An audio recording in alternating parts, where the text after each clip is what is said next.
ನಮಗೆ ಅದಕ್ಕೆ ನೀರು ಬರುವಂತದ್ದು. ಪಶ್ಚಿಮ ಘಟ್ಟಗಳನ್ನ ಹಾಳು ಮಾಡಿ, ಅಲ್ಲಿರುವ ಅರಣ್ಯವನ್ನ ಹಾಳು ಮಾಡಿ, ನಾವು ನಮ್ಮ ಬೋರ್ವೆಲ್ ಅಲ್ಲಿ ನೀರು ಬರಲಿಲ್ಲ ಅಂತ ದೂಷಣೆ ಮಾಡಿದ್ರೆ ನಮ್ಮನ್ನು ನಾವೇ ದೂಷಣೆ ಮಾಡ್ಕೋಬೇಕಾಗುತ್ತೆ. ಹಾಗಾಗಿ ಯಾವುದೇ ಅಭಿವೃದ್ಧಿ ಯೋಜನೆ ಮಾಡಬೇಕಾದ್ರೆ ಅದು ಸುಸ್ಥಿರವೇ ಅಲ್ಲವೇ ಅನ್ನೋ ಪ್ರಶ್ನೆಗಳನ್ನ ನಾವು ಹಾಕೋಬೇಕು.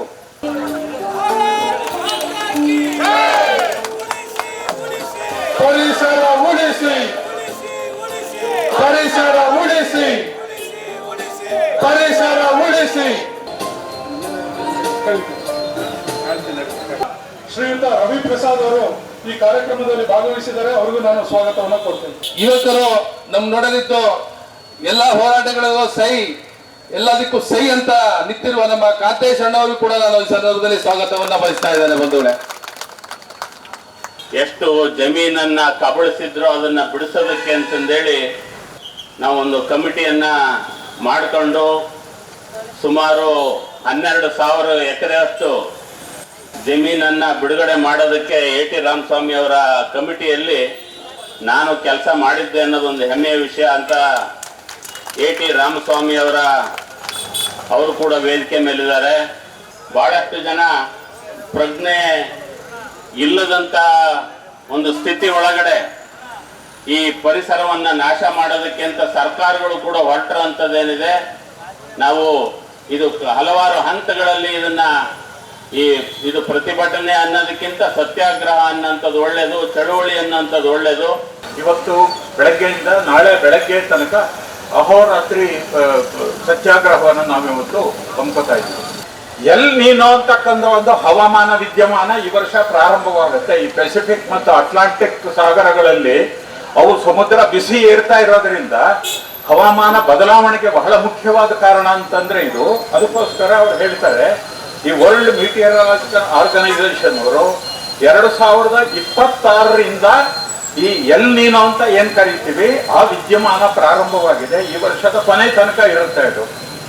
ಎಲ್ ನೀನೋ ವಿದ್ಯಮಾನ ಪ್ರಾರಂಭವಾದರೆ ಮುಖ್ಯವಾಗೋದು ಅಂದ್ರೆ ಮಳೆ ಹೋಗ್ಬಿಡುತ್ತೆ, ತೀವ್ರವಾದಂತ ಬರಗಾಲ ಪ್ರಾರಂಭವಾಗುತ್ತೆ, ಕುಡಿಯುವ ನೀರು ನಮಗೆ ಸಿಗೋದಿಲ್ಲ, ಸೆಕೆ ಜಾಸ್ತಿ ಆಗ್ತಿದ್ದ ಹಾಗೆ ದೇಹದಲ್ಲಿ ನೀರು ಆರೋಗ್ಬಿಡುತ್ತೆ, ಡಿಹೈಡ್ರೇಷನ್ ಆಗುತ್ತೆ, ಕಾಯಿಲೆ ಕಸಾಲೆಗಳು ಪ್ರಾರಂಭವಾಗುತ್ತೆ. ಇಂತಹ ದೊಡ್ಡ ಒಂದು ಅಪಾಯಕ್ಕೆ ಪ್ರಪಂಚದ ಎಲ್ಲಾ ದೇಶಗಳು ಈ ವರ್ಷ ಒಳಗಾಗತ್ವೆ ಅಂತ ಹೇಳಿದ್ದಾರೆ. ಅದು ಎಲ್ ನೀನೋ. ಅದು ಜೂನ್ ತಿಂಗಳಿನ ಮುಂದಕ್ಕೆ ಈ ವರ್ಷದ ಸೆಕೆಂಡ್ ಹಾಫ್ಗೆ ಬಂತು ಅಂದ್ರೆ ಸೂಪರ್ ಎಲ್ ನೀನೋ ಆಗುತ್ತೆ ಅಂತ. ಸೂಪರ್ ಎಲ್ ನೀನೋ ಅಂದ್ರೆ ಈ ಮಳೆ ಜೂನ್ ತನಕ ಸ್ವಲ್ಪ ಕಮ್ಮಿ ಆಗುತ್ತೆ, ಅಲ್ಲಿಂದ ಮುಂದಕ್ಕೆ ಮಳೆ ಪೂರಾ ಇರೋದೇ ಇಲ್ಲ. ಅದು ಸೂಪರ್ ಎಲ್ ನೀನೋ, ಸೂಪರ್ ರಾಕ್ಷಸ, ಬ್ರಹ್ಮ ರಾಕ್ಷಸ ಅನ್ನೋ ತರದಲ್ಲಿ. ಹಾಗಾಗಿ ನಾವು ಬರದ ಸವಾಲನ್ನ ನಾವು ಎದುರಿಸಬೇಕಾಗಿದೆ. ನಮ್ಮಗಳ ಬಗ್ಗೆ ಈ ಹಿಂದೆ ಹಲವಾರು ಹೋರಾಟಗಳು, ಸತ್ಯಾಗ್ರಹಗಳು, ಧರಣಿಗಳನ್ನು ನಾಡಿನಾದ್ಯಂತ ಕೈಗೊಳ್ಳಲಾಗಿದೆ. ಕೆ.ಟಿ. ರಾಮಸ್ವಾಮಿ ಸಾಹೇಬರು, ಮಹಿಮಾ ಪಟೇಲ್ ಸಾಹೇಬರು, ಕಾಂತೇಶ್ ಸಾಹೇಬರು, ನಂತರ ಇಲ್ಲಿರ್ತಕ್ಕಂಥ ಎಲ್ಲ ಶರಾವತಿ ಪಂಪ್ ಸ್ಟೋರೇಜ್ ಯೋಜನೆಗೆ ವಿರೋಧವಾಗಿ ಏನು ಪ್ರತಿಭಟನೆಗಳಿಂದ ತಾವು ಮಾಡ್ತಾ ಇದ್ರಿ, ಮುಖ್ಯಸ್ಥರಿಗೂ ಎಲ್ರಿಗೂ ಕೂಡ ನಮಸ್ಕಾರಗಳನ್ನು ಹೇಳೋಕೆ ಇಚ್ಛಪಡ್ತಾ ಇದ್ದೀನಿ. ನಾನು ಬಂದ ನಂತರ ಇದು ಐ ಥಿಂಕ್ 3ನೇ ನಿಮ್ಮ ಭೇಟಿ. ಈ ಒಂದು ಸಂದರ್ಭದಲ್ಲಿ ಕೆಲವು ಮಾಹಿತಿಗಳನ್ನು ತಾವು KPCL ವತಿಯಿಂದ ಕೇಳಿದ್ರಿ. ಆ ಮಾಹಿತಿ ಕೊಡುವ ಪ್ರಕ್ರಿಯೆಯಲ್ಲಿ ಸ್ವಲ್ಪ ವಿಳಂಬ ಆಗಿರೋದು ಕೂಡ ಗಮನಕ್ಕೆ ಬಂದಿದೆ. ಇವತ್ತು ತಾವು ಏನು ಅಹೋರಾತ್ರಿ ಧರಣಿಯನ್ನು ಹಮ್ಮಿಕೊಂಡು ಈ ಯೋಜನೆಯಿಂದ ಆಗ್ತಕ್ಕಂತಹ ವಿಪರೀತ ಪರಿಣಾಮಗಳೇನಿದೆ ಅದನ್ನು ಸರ್ಕಾರದ ಗಮನಕ್ಕೆ ತರಬೇಕು ಅಂತ ನನ್ನ ಮೂಲಕ ಏನು ತಾವು ಕೋರ್ಕೊಳ್ತಾ ಇದ್ದೀರಾ.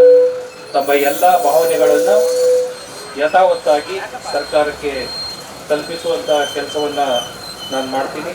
ತಾವೆಲ್ಲರೂ ಕೂಡ ಶಾಂತ ರೀತಿಯಿಂದ ಇದರಲ್ಲಿ ತಮ್ಮ ಏನೇ ಅನಿಸಿಕೆಗಳಿರ್ಬೋದು, ಯಾಕೆಂದರೆ ಪ್ರಜಾಪ್ರಭುತ್ವದಲ್ಲಿ ಪ್ರತಿಯೊಬ್ಬರಿಗೂ ಹೇಳ್ಕೊಳ್ತಕ್ಕಂಥ ಅಧಿಕಾರ ಇರೋದರಿಂದ ಮುಕ್ತವಾಗಿ ತಾವೆಲ್ಲರೂ ಅಭಿಪ್ರಾಯಗಳನ್ನು ಹೇಳಿ ತಮ್ಮ ಎಲ್ಲ ಕ್ರೋಢೀಕೃತ ಅಭಿಪ್ರಾಯ ಏನಿದೆ ಅದನ್ನು ನಾನು ಸರ್ಕಾರಕ್ಕೆ ಸಲ್ಲಿಸತಕ್ಕಂಥ ಕೆಲಸಗಳನ್ನು ಮಾಡಿ ಸರ್ಕಾರದಿಂದ ಶೀಘ್ರವಾಗಿ ಅದರಲ್ಲಿ ಒಂದು ತೀರ್ಮಾನ ಆಗುವಂಥ ಪ್ರಕ್ರಿಯೆಯನ್ನು ಮಾಡೋದಕ್ಕೆ ಸಹಕರಿಸ್ತೀನಿ ಅಂತ ಹೇಳಿ ನನ್ನ ಮಾತನ್ನು. ಸರ್ಕಾರ ಮಾಡಿದ ಇಂಥ ಅತ್ಯುತ್ತಮ ಕಾನೂನುಗಳನ್ನ ನೀವೇ ಉಲ್ಲಂಘಿಸಿ ಚುನಾವಣೆಗೆ ಫಂಡಿಗೋಸ್ಕರ ಈ ಯೋಜನೆ ಮಾಡ್ತಾ ಇದ್ದಾರೆ. ಶರಾವತಿ ಪಂಪ್ ಸ್ಟೋರೇಜ್ ಹಾಕಿ ಉತ್ಪಾದನೆ ಮಾಡಿದ್ರು. ಅದೇ ರೂಢಿ ಮಾಡಿಕೊಂಡು ಪದೇ ಪದೇ ಪಶ್ಚಿಮ ಘಟ್ಟಗಳಿಗೆ ಧಕ್ಕೆ ಮಾಡ್ತಾ ಇದ್ರೆ ಮುಂದೆ ನಮ್ಮ ಮುಂದಿನ ಪೀಳಿಗೆ ಏನು ಕಾಣುತ್ತೆ? ಅಥವಾ ಮುಂಚೆ ಪರ್ಯಾಯ ವ್ಯವಸ್ಥೆ ಇರಲಿಲ್ಲ ಅಂತ ಜ್ಞಾನ ಇರಲಿಲ್ಲ, ಅದಕ್ಕೆ ಅದನ್ನು ಮಾಡಿದರು. ಬಟ್ ಇದನ್ನು ಮುಂದುವರ್ಸೋದು ಬೇಡ ಅಂತ ನಮ್ಮ ನಿಲುವು. ಅದು ನಿಮಗೂ ಕೂಡ ಗೊತ್ತಿದೆ. ಅದು ಇದರಲ್ಲಿ ಪರ್ಯಾಯ ವ್ಯವಸ್ಥೆ ಯಾಕಿಲ್ಲ ಅಂತ ಬಂದರೆ, ಈಗ ಬಯಲುಸೀಮೆಯಲ್ಲಿ ಅಗಾಧವಾದ ಪವನ ಶಕ್ತಿ ಲಭ್ಯತೆ ಇದೆ. ಅದನ್ನು ಹಾಕಿಬಿಟ್ಟು ನವೀಕರಿಸಬಹುದ ಇಂಧನ ತಯಾರು ಮಾಡ್ಬೋದು. ಒಂದು. ಎರಡನೇದು, ಈಗ ಮುಂಚೆಗಿಂತ ಈಗ ಸೌರಶಕ್ತಿ ಭಾಳ ಚೆನ್ನಾಗಿ ಸಿಗ್ತಾರೆ. ಎಲ್ಲರಿಗೂ ಈಗ ಗೊತ್ತಾಗ್ತಿದೆ ಎಷ್ಟು ಬಿಸಿಲಿದೆ ಅಂತ. ಇದೇ ದುಡ್ಡನ್ನು ಸಬ್ಸಿಡಿ ಮೂಲಕ ಮನೆಗೂ ಎಲ್ಲ ಜನರಿಗೂ ಮುಟ್ಟಿಸ್ಬಿಟ್ಟು ಲಾರಿ ಡ್ರೈವರ್ಗಳು ವಿಡಿಯೋ ಮಾಡಿ ಹಾಕ್ತಾ ಇದ್ದಾರೆ. ಅದನ್ನೆಲ್ಲ ನೋಡಿ ಕಲ್ತ್ಕೋಬೇಕು ಚಾರ್ಜ್ನವರು. ಅದನ್ನ ಫಸ್ಟ್ ಸರಿಪಡಿಸ್ಕೋಬೇಕು. ಇಲ್ಲಿ ಮಾನವನಾಗಿ ಹುಟ್ಟಿದ ಮೇಲೆ ಏನೇನು ಕಂಡು ಸಾಯೋ ತನಕ ಸಂಸಾರದಲ್ಲಿ ಗಂಡ ಗುಂಡಿ. ಯಾವ ಹಾಡೋದು? ಜೋಗ್ ಫಾಲ್ಸಿನ ಹಾಡು. ರಾಜ್ಕುಮಾರ್ ಅವರು ಆಗಲೇ ಹಾಡು ಹೇಳಿದ್ದಾರೆ. ಆ ಒಂದು ಜೋಗಕ್ಕೂ ಇವತ್ತು ಕುತ್ತು ಬರತಕ್ಕಂಥ ಕೆಲಸ ಯಾರು ಮಾಡ್ತಿದ್ದಾರೆ ಅಂತಂದರೆ, ಕರ್ನಾಟಕ ರಾಜ್ಯದ ಮುಖ್ಯಮಂತ್ರಿಗಳಾದಂಥ ಸಿದ್ದರಾಮಯ್ಯನವರು ಮತ್ತು KJ ಜಾರ್ಜ್ ಅವರು. ವೇದಿಕೆ ಮೇಲಿರ್ತಕ್ಕಂಥವ್ರು ಎಲ್ಲರೂ ಕೂಡ ಈ ಒಂದು ಶರಾವತಿ ಪಂಪ್ ಸ್ಟೋರೇಜ್ ವಿಚಾರವಾಗಿ ಮಾತಾಡ್ತಾ ಇದ್ದಾರೆ. ಯಾರಿಗೆ ಲಾಭ ಯಾರಿಗೆ ನಷ್ಟ ಗೊತ್ತಿಲ್ಲ ಅಂತ. ಆದರೆ ಒಂದು ಅಂತೂ ನಾವೆಲ್ಲರೂ ಕೂಡ ಹೇಳ್ತಾ ಇದ್ದೀವಿ, ಸಾಮಾನ್ಯವಾಗಿ ನಮ್ಮ ಯಾವುದೋ ಒಬ್ಬೊಬ್ಬರು ರೈತ ಕಾಡೊಳಗೆ ಹೋಗಿ ಒಂದು ಸಣ್ಣದೇನಾದರೂ ಮರದ ಪೀಸ್ ತೊಗೊಂಬಂದ್ರೂ ಕೂಡ ಅರೆಸ್ಟ್ ಮಾಡಿ ಒಳಗಾಕಿ ಫೈನ್ ಕಟ್ಟಿ ಕೋರ್ಟಿಗೆ ಕಳಿಸಿ ಕೋರ್ಟ್ ಮುಖಾಂತರ ಬಿಡಿಸ್ಕೊಳ್ಳೋಂಥ ವ್ಯವಸ್ಥೆಗಳು ನಾವೆಲ್ಲರೂ ಕೂಡ ನೋಡಿದ್ದೀವಿ. ಈಗ ಕುಮಾರಸ್ವಾಮಿ ಅವ್ರು ಮಾತಾಡೋಂಥ ಸಂದರ್ಭ, ಶ್ರೀಪತಿಯವರು ಮಾತಾಡೋಂಥ ಸಂದರ್ಭದಲ್ಲಿ ಹೇಳಿದರು, ಸುಮಾರು 18,000 ಮರ ಗಿಡಗಳು ನಾಶ ಆಗುತ್ತೆ. ಎಷ್ಟು ಸಾವಿರ? 16ರಿಂದ 18,000 ಮರಗಳು ನಾಶ ಆಗತ್ತೆ. ಈಗ ಸಿದ್ದರಾಮಯ್ಯನವರಿಗೆ KJ ಜಾರ್ಜ್ ಅವರಿಗೆ ಒಳಗೆ ಹಾಕಬೇಕೋ ಬೇಡ? ಈಗ ಜೈಲಿಗೆ ಕಳಿಸ್ಬೇಕೋ ಬೇಡ ಅವ್ರಿಗೀಗ? ಒಬ್ಬ ಸಣ್ಣ ಹುಡುಗನಿಗೂ ಕೂಡ ಗೊತ್ತಾಗ್ತಾ ಇದೆ, ಈ ಒಂದು ಪ್ರಾಜೆಕ್ಟಿಂದ ಪಶ್ಚಿಮ ಘಟ್ಟ ನಾಶ ಆಗತ್ತೆ. ನಾವೆಲ್ಲರೂ ಕೂಡ ಕಾಡು ಬೆಳೆಸಿ ಮರ ನೆಡಿ ಗಿಡ ನೆಡಿ ಗಿಡಕ್ಕೆ ನೀರು ಹಾಕಿ ಈ ರೀತಿಯಾದಂಥ ಭಾಷಣಗಳೆಲ್ಲ ನಾವು ಪ್ರತಿನಿತ್ಯ ಮಾತಾಡ್ತಾ ಇದ್ದೀವಿ. ಇಲ್ಲಿ ವೇದಿಕೆ ಮೇಲೆ ಪಾಪ ಕೂರ್ಲಿಕ್ಕೆ ಆಗ್ತಾ ಇಲ್ಲ ಎಲ್ರಿಗೂ ಕೂಡ, ಅಷ್ಟೊಂದು ಬಿಸಿಲಿದೆ. ನಾಳೆ ಅದಿಷ್ಟು 18,000 20,000 ಮರಗಳನ್ನು ಕಡಿದ್ರೆ ಇದು ರಾಜಸ್ಥಾನ ಆಗತ್ತೋ ಇಲ್ಲೋ? ಮಲೆನಾಡಿನ ಹೆಬ್ಬಾಗಿಲು ಅಂತ ನಾವೆಲ್ಲರೂ ಕೂಡ ಏನು ಮಲೆನಾಡಿಗೆ ಹೇಳ್ತಾ ಇದ್ದೀವಿ, ಇದನ್ನು ಸರ್ವನಾಶ ಮಾಡಲಿಕ್ಕೆ ಹೊರಟಿದ್ದಾರೆ. ಇದನ್ನು ಯಾವುದೇ ಕಾರಣಕ್ಕೂ ಕೂಡ ನಾವು ಯಾರು ಇದನ್ನು ಮಾಡಲಿಕ್ಕೆ ಬಿಡಲ್ಲ ಅಂತ ನಾವೆಲ್ಲರೂ ಕೂಡ ಇಲ್ಲಿ ಕೂತಿರ್ತಕ್ಕಂಥವ್ರೆಲ್ಲರೂ ಕೂಡ ನಾವು ಹೇಳಲಿಕ್ಕೆ ಹೊರಟಿದ್ದೀವಿ. ನಾವು ಹೋರಾಟ ಮಾಡ್ತಾ ಇರುವಂಥದ್ದು ಇವತ್ತಿನ ಪ್ರಸಕ್ತ ವಿಚಾರ ಶರಾವತಿ ಪಂಪ್ಡ್ ಸ್ಟೋರೇಜ್ ಇದು ಆಗಬಾರದು ಅಂಥೇಳಿ. ಹಾಗಿದ್ರೆ ಶರಾವತಿ ಪಂಪ್ಡ್ ಸ್ಟೋರೇಜ್ ಏನಿದು? ಪರಿಸರಕ್ಕೆ ವಿರುದ್ಧವಾದ, ಪ್ರಕೃತಿಗೆ ವಿರುದ್ಧವಾದ, ದೇವನಿರ್ಮಿತವಾದ ಈ ಭೂಮಿಯ ನಿಯಮಕ್ಕೆ ವಿರುದ್ಧವಾದ ಕಾರ್ಯ ಇದು. ಈ ಭೂಮಿಯನ್ನು ನಾವು ನಿರ್ಮಿಸಿದ್ದೇವೆ, ನೀವು ನಿರ್ಮಿಸಿದ್ದೇವೆ. ಭಗವಂತನ ಸೃಷ್ಟಿ ಇದು. ಸಂವಿಧಾನ ಏನು ಹೇಳ್ತದೆ? ನಾವೆಲ್ಲರೂ ಸಹ ಸಮಾನವಾಗಿ ಬಾಳಬೇಕು, ಸಮಾನವಾಗಿ ಹಕ್ಕು ಬೇಕು ಅಂತ ಕೇಳ್ತೇವೆ. ಹಾಗೆ ಸಂವಿಧಾನದಲ್ಲಿ ಜೀವಜಂತುಗಳಿಗೆ, ಪ್ರಾಣಿ ಪಕ್ಷಿಗಳಿಗೂ ಸಹ ಹಕ್ಕನ್ನು ಕೊಟ್ಟಂಥದ್ದು ದೇಶ ನಮ್ಮದು. ಹೆಮ್ಮೆ ಪಡಬೇಕು ನಮ್ಮ ಸಂವಿಧಾನಕ್ಕೆ ಅಲ್ವಾ? ಆದರೆ ಪ್ರಗತಿ ಎನ್ನುವ ಹೆಸರಿನಲ್ಲಿ ಬರುವಂಥ ಯೋಜನೆ ಎಂಬ ರಾಕ್ಷಸ ಬಹುಶಃ ಕೇವಲ ಮನುಷ್ಯನ ಹಕ್ಕನ್ನಲ್ಲದೆ ಪ್ರಾಣಿ ಪಕ್ಷಿಗಳ, ಜೀವಜಂತುಗಳ ಹಕ್ಕನ್ನು ಕಸಿಯುವಂಥ ಪ್ರಾಜೆಕ್ಟ್ ಬರ್ತಾ ಇದೆ. ನಮ್ಮ ಧ್ವನಿ ಕೇಳಲಿಕ್ಕೆ ನೀವಿದ್ದೀರೋ ಅಥವಾ ಜನಸಾಮಾನ್ಯರಿರ್ತಾರೋ, ಪ್ರಜೆಗಳ ದೊರೆಗಳಿರ್ತಾರೋ, ಯಾರೋ ಇರ್ಬೋದು. ಆದರೆ ಮೂಕ ಪ್ರಾಣಿಗಳ ವೇದನೆಯನ್ನು ಕೇಳಲಿಕ್ಕೆ ಯಾರಿದ್ದಾರೆ? ಅವರ ಧ್ವನಿ ನಾವು ಆಗಬೇಕು ಇವತ್ತು. ಆಗ ನಮ್ಮ ಧ್ವನಿಗೆ ಭಗವಂತ ಕೈ ಸೇರಿಸ್ತಾನೆ. ನಾವು ಮತ್ತೊಬ್ಬರ ಧ್ವನಿಗೆ ನಾವು ಸೇರಿದರೆ ನಮ್ಮ ಧ್ವನಿಗೆ ಭಗವಂತ ಕೈ ಸೇರಿಸ್ತಾನೆ. ಹಾಗಾಗಿ ನಾವು ಸೇರಬೇಕು. ಈ ಒಂದು ಯೋಜನೆಯಿಂದ ಏನಾಗ್ತಾ ಇದೆ ಅಂತಂದರೆ, ಯೋಜನೆ ಏನು ಮಾಡ್ತಾ ಇದ್ದಾರೆ ಅನ್ನೋದು ಮೊದಲು ಹೇಳ್ತೇನೆ. ಈಗಾಗಲೇ ಶರಾವತಿಗೆ 7 ಡ್ಯಾಮ್ ಕಟ್ಟಾಗಿದೆ. ಒಂದಲ್ಲ, ಎರಡಲ್ಲ, 7. ಕೊನೆಯದಾಗಿರ್ತಕ್ಕಂಥದ್ದು ನಮ್ಮ ಗೇರ್ಸಪ್ಪದಲ್ಲಿರ್ತಕ್ಕಂಥ ಡ್ಯಾಮ್. ಅಲ್ಲಿನ ಡ್ಯಾಮಿನ ಹಿಂಭಾಗದಿಂದ ತಳಕಡಲೆ 7 ಕಿಲೋಮೀಟರ್ ಉದ್ದ ಆಗುತ್ತೆ. ನಮ್ಮದು ಪಶ್ಚಿಮದಲ್ಲಿದೆ, ತಳಕಡಲೆ ಪೂರ್ವದಲ್ಲಿದೆ. ನೀರು ಪೂರ್ವದಿಂದ ಪಶ್ಚಿಮಕ್ಕೆ ಪಶ್ಚಿಮಾಭಿಮುಖವಾಗಿ ಹರಿತಾ ಇದ್ದಂಥದ್ದು. ಯಾರು? ರಾಮನ ಅಂಬುವಿನಿಂದ ಹೊರಟಂಥದ್ದು ಅಲ್ವಾ? ಅಂಬು ತೀರ್ಥ ಅಂತ ಹೇಳ್ತೇವೆ, ಅದಕ್ಕೆ ನಾವು ತೀರ್ಥವಾಗಿ ಭಾವಿಸ್ತೇವೆ. ಶರಾವತಿ ಅಂತ ಹೇಳ್ತೇವೆ ಅಲ್ವಾ? ಅದು ತಾಯಿ ಸ್ವರೂಪಳಾಗಿ ಪೂರ್ವದಿಂದ ಪಶ್ಚಿಮಕ್ಕೆ ಹರಿದು ಪಶ್ಚಿಮಾಂಬುದಿಯಲ್ಲಿ ಸಮುದ್ರಕ್ಕೆ, ಅರಬ್ಬಿ ಸಮುದ್ರವನ್ನು ಸೇರುತ್ತದೆ. ಈ ನೀರನ್ನು ಕೊನೆಯದಾಗಿರ್ತಕ್ಕಂಥ ಗೇರ್ಸಪ್ಪದ ಡ್ಯಾಮ್ನಿಂದ ಶರಾವತಿ ಟೇಲ್ರಸ್ ಯೋಜನೆ ಅಂತಿದೆ, ಅಲ್ಲಿಂದ ತಳಕಡೆಗೆ ಪೂರ್ವಾಭಿಮುಖವಾಗಿ ಅದನ್ನು ವಿರುದ್ಧ ದಿಕ್ಕಿನಲ್ಲಿ ಹರಿಸುವಂಥ ಕೆಲಸ ಮಾಡ್ತಾ ಇದ್ದಾರೆ.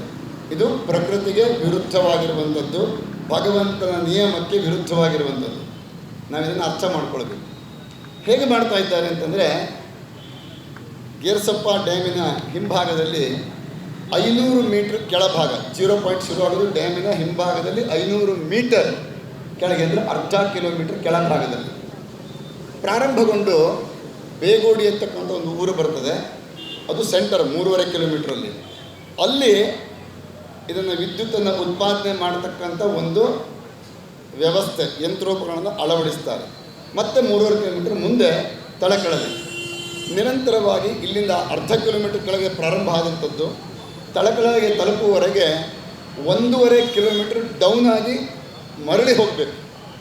ವಿಚಾರ ಮಾಡಿ, ಭೂಮಿಯಿಂದ ಕೆಳಭಾಗ ಅರ್ಧ ಕಿಲೋಮೀಟರ್ ಕೆಳಗಡೆಯಿಂದ ಅಲ್ಲಿ ತಲುಪುವವರೆಗೆ 1.5 ಕಿಲೋಮೀಟರ್ ಕೆಳಭಾಗದಲ್ಲಿ ನೀರು ಸಾರಾಗವಾಗಿ ಅದು ವಿರುದ್ಧ ದಿಕ್ಕಿನಲ್ಲಿ ಹರಿಬೇಕು. ಇದನ್ನು ಹರಿಸಲಿಕ್ಕೆ 16 ಮೀಟರಿನ 2 ಟನಲ್, 10 ಮೀಟರಿನ ಮೇಂಟೆನೆನ್ಸ್ ಸಂಬಂಧಪಟ್ಟ 1 ಟನಲ್, 42 ಮೀಟರಿನ ಟನಲ್ ಕೊರಿತಾರೆ. 7 ಕಿಲೋಮೀಟರ್ ದೂರದವರೆಗೆ ಸುರಂಗವನ್ನು ಮಾಡ್ತಾರೆ. ಈ ಸುರಂಗವನ್ನು ಮಾಡಲಿಕ್ಕೆ ಈಗಾಗಲೇ 7 ಕಡೆ ಬೋರನ್ನು ಹೊಡೆದು ಮಣ್ಣನ್ನು ಟೆಸ್ಟ್ ಮಾಡುವಂಥ ವಿಧಾನ ಎಲ್ಲವೂ ಸಹ ನಡೆದು ಹೋಗ್ಬಿಟ್ಟಿದೆ. ಎಲ್ಲವೂ ನಡೆದೋಗಿದೆ.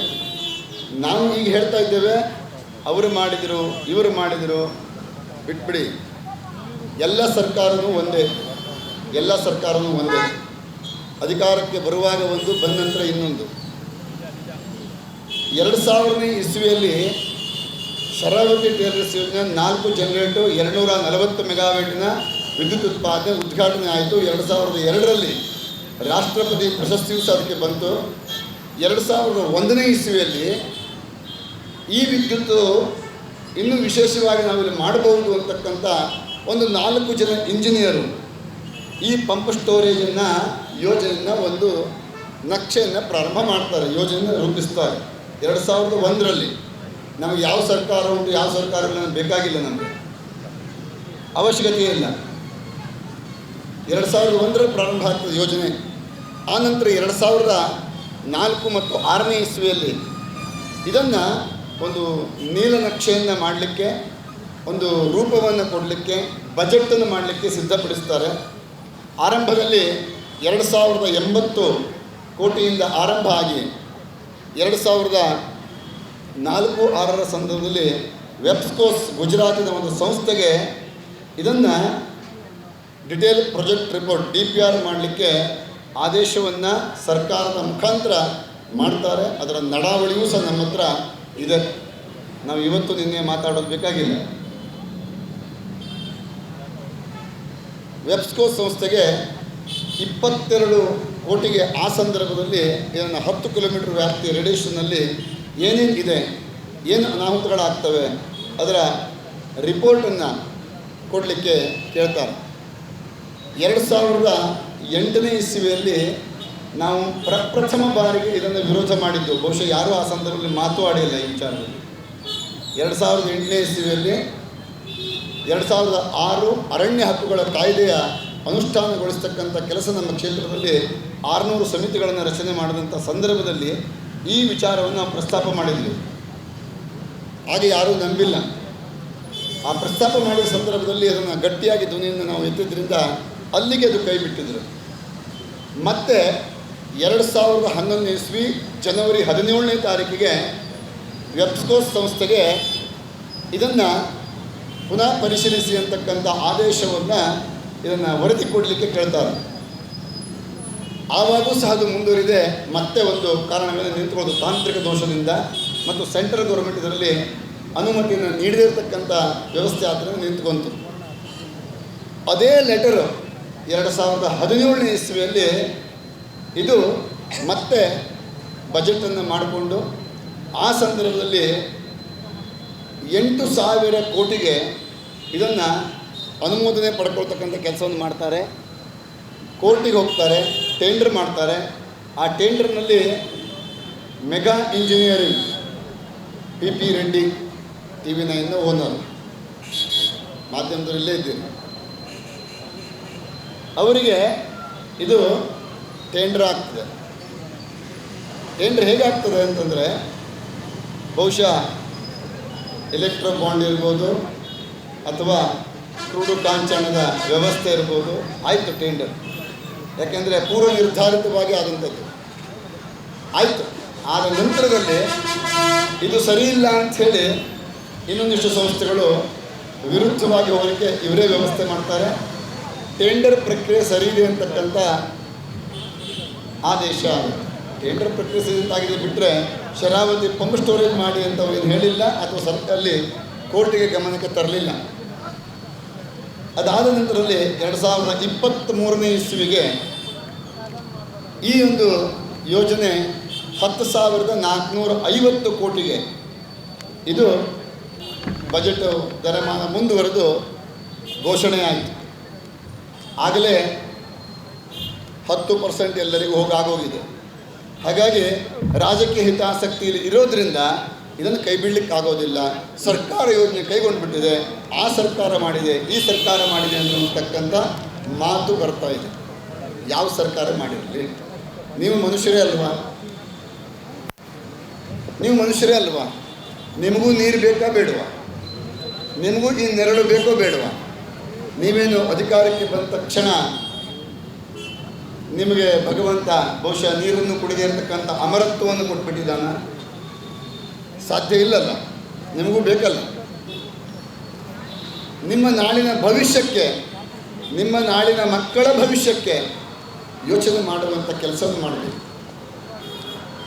ಇಚ್ಛಾಶಕ್ತಿ, ಕ್ರಿಯಾಶಕ್ತಿ, ಜ್ಞಾನಶಕ್ತಿ, ಈ 3 ಕೆಲಸ ನಿಂತು ಹೋದಾಗಿಂಥ ಸಮಸ್ಯೆಗಳು ಬರೋದು. ಇಚ್ಛಾಶಕ್ತಿ ನಿಮ್ಮ ರಾಜಕೀಯದವರಿಗಿಲ್ಲ, ಕ್ರಿಯಾಶಕ್ತಿ ಅಧಿಕಾರಿಗಳಿಗಿಲ್ಲ, ಜ್ಞಾನಶಕ್ತಿ ನಮ್ಮಂಥ ಈಗ ಮಠಮಾನ್ಯರು ಅಥವಾ ಇರತಕ್ಕಂಥ ಬುದ್ಧಿ ಹೇಳ್ತಕ್ಕಂಥ ವಿಜ್ಞಾನಿಗಳು ನಾವು ಮುಂದೆ ಬರ್ತಾ ಇಲ್ಲ. ಮುಂದೆ ಬಂದವರು ಹಾಗಲ್ಲ, ನೀವು ಮುಂದೆ ಹೋಗಿ ಅಂತ ಹಿಂದೆ ಬರೋದೇ ಇಲ್ಲ. ಇವತ್ತು ನೋಡಿ, ನಾವು ಭಾಳ ಜನ ನಿರೀಕ್ಷೆ ಮಾಡಿದ್ವಿ, ನಮ್ಮ ಜೊತೆ ಬರಲೇ ಇಲ್ಲ. ನಮ್ಮಲ್ಲಿ ಜ್ಞಾನಶಕ್ತಿ ಕೊರತೆ ಇಲ್ಲೂ ಕಾಣಿಸ್ತಾ ಇದೆ. ಒಗ್ಗಟ್ಟಿನ ಮಂತ್ರ ನಮ್ಮಲ್ಲಿ ಕಾಣಿಸ್ತಾ ಇಲ್ಲ. ನಾವು ಅಷ್ಟು ದೂರಿಂದ ಬಂದಿದ್ದೇವೆ. ಆದರೆ ಇಲ್ಲಿದ್ದವ್ರು ಜಾಗೃತರಾಗ್ತಾ ಇದೆ. ಜಾಗೃತರಾಗಬೇಕು.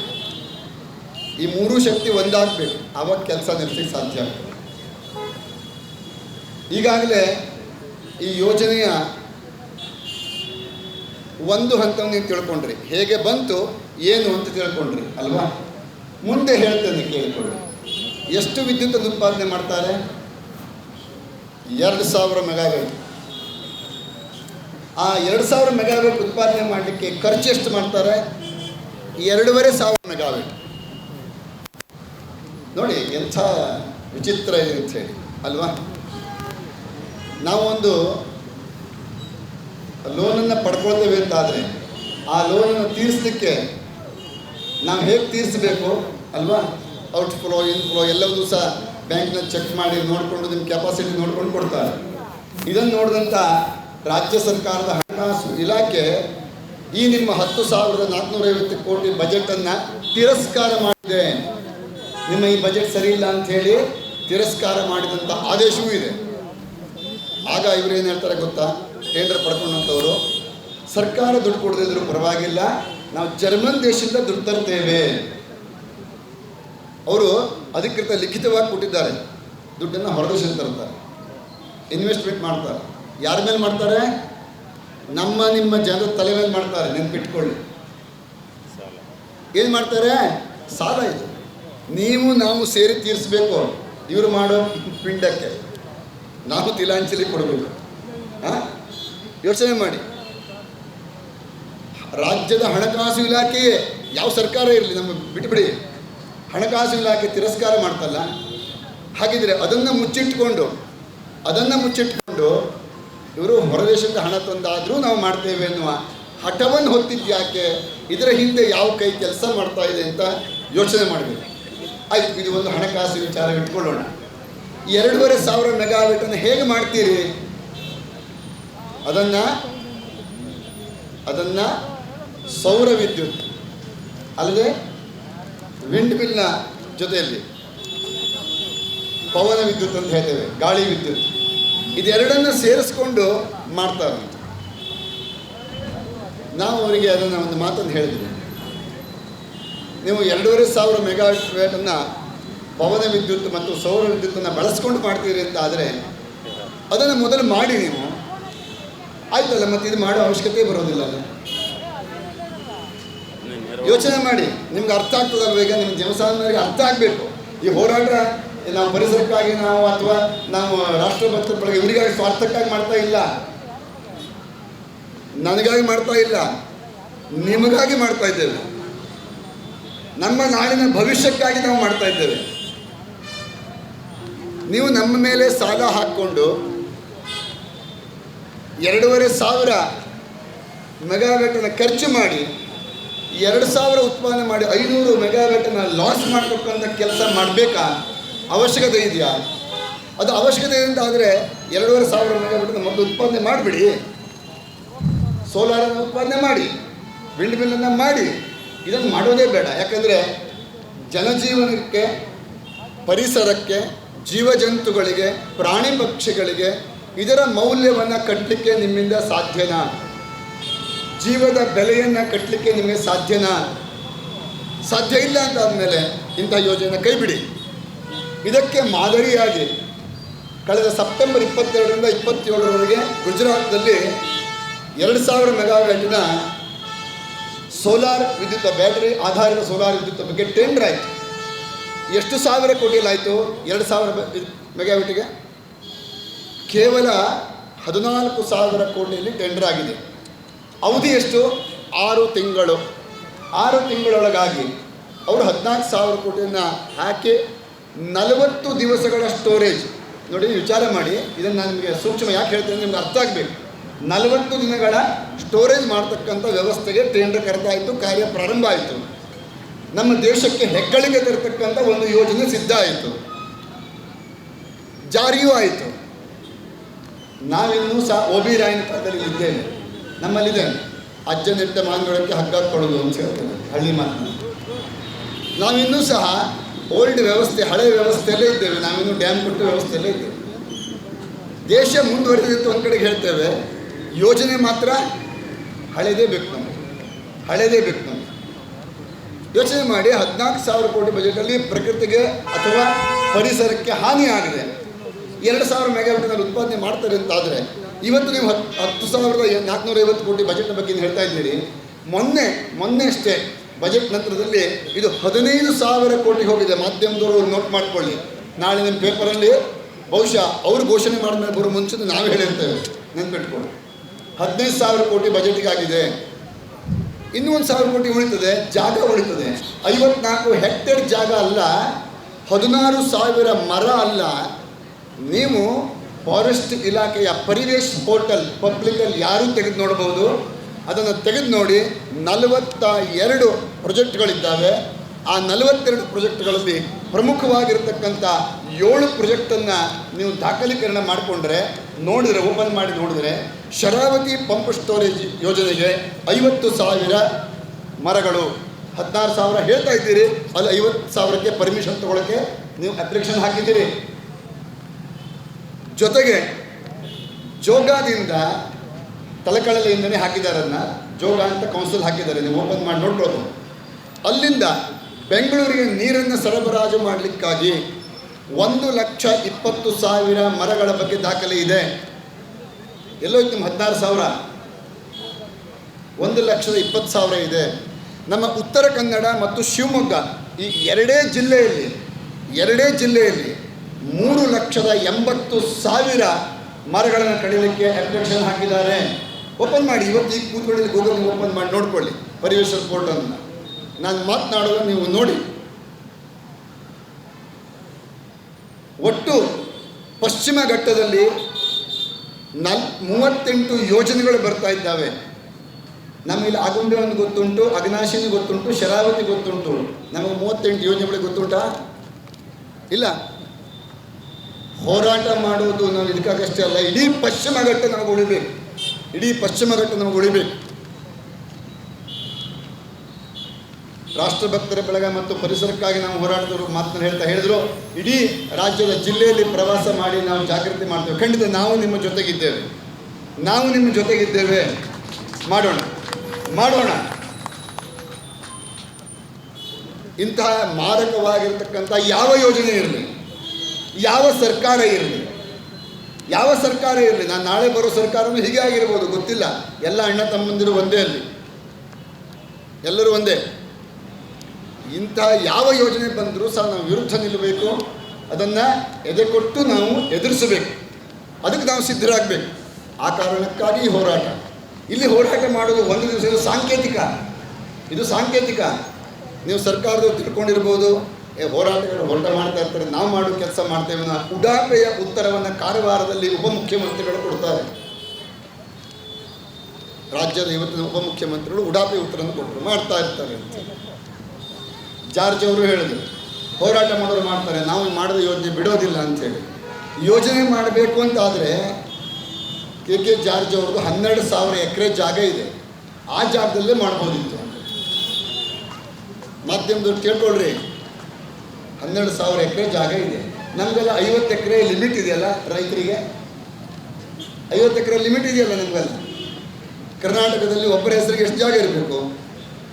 ಹಾಗಿದ್ರೆ ಒಂದು ಕೆಲಸ ಮಾಡಿರಿ, 12,000 ಎಕರೆ ಜಾಗದಲ್ಲಿ 50 ಎಕರೆ ಇಟ್ಕೊಂಡು ಬಾಕಿ ಎಲ್ಲ ದಾನ ಬರೀರಿ, ಯೋಜನೆ ಮಾಡೋಣ ಅಲ್ವಾ? ಯೋಜನೆ ಮಾಡುವ, ನಿಮ್ಮ ಮನೆ ಜಾಗದಲ್ಲಿ ಯೋಜನೆ ಮಾಡುವ, ಯಾಕೆ ಬಿಡೋದು? ನಮ್ಮನ್ನು ಕೆಣಕ್ಲಿಕ್ಕೆ ಬರಬೇಡಿ. ನಾವು ಇದು ಹಾಕಿದ ಮೇಲೆ ಎಲ್ಲ ತ್ಯಾಗ ಮಾಡಿ ಬಂದಿದ್ದೆವು, ಎಲ್ಲವನ್ನು ಬಿಟ್ಟೇ ಬಂದಿದ್ದೇವೆ, ಎಲ್ಲವನ್ನು ಬಿಟ್ಟು ನಾವು ನಿಲ್ತೇವೆ. ನಮ್ಮನ್ನು ಕೆಣಕೋ ವಿಚಾರ ಬೇಡ.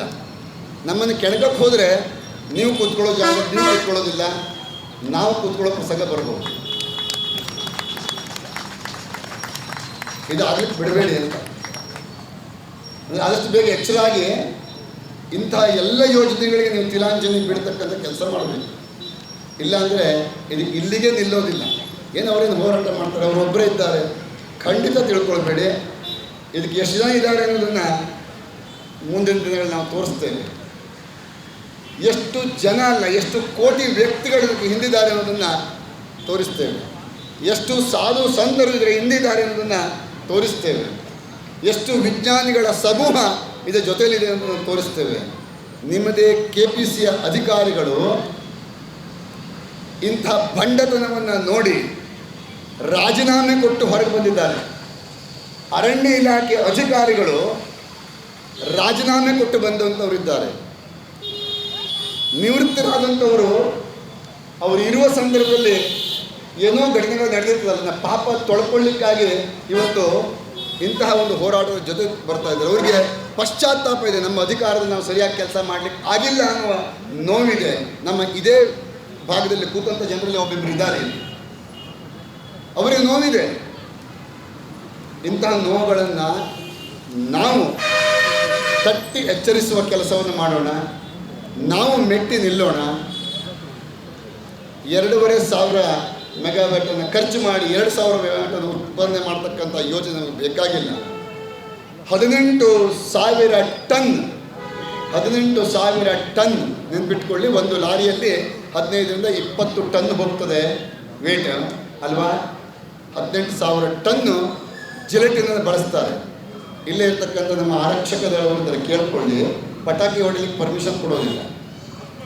ಕೊಡ್ತಾರ? ಹಬ್ಬ ಹರಿದಿನಗಳಲ್ಲಿ ಪಟಾಕಿ ಹೊಡಿಲಿಕ್ಕೆ ಪರ್ಮಿಷನ್ ಸಿಗೋದಿಲ್ಲ. ಯಾಕೆ?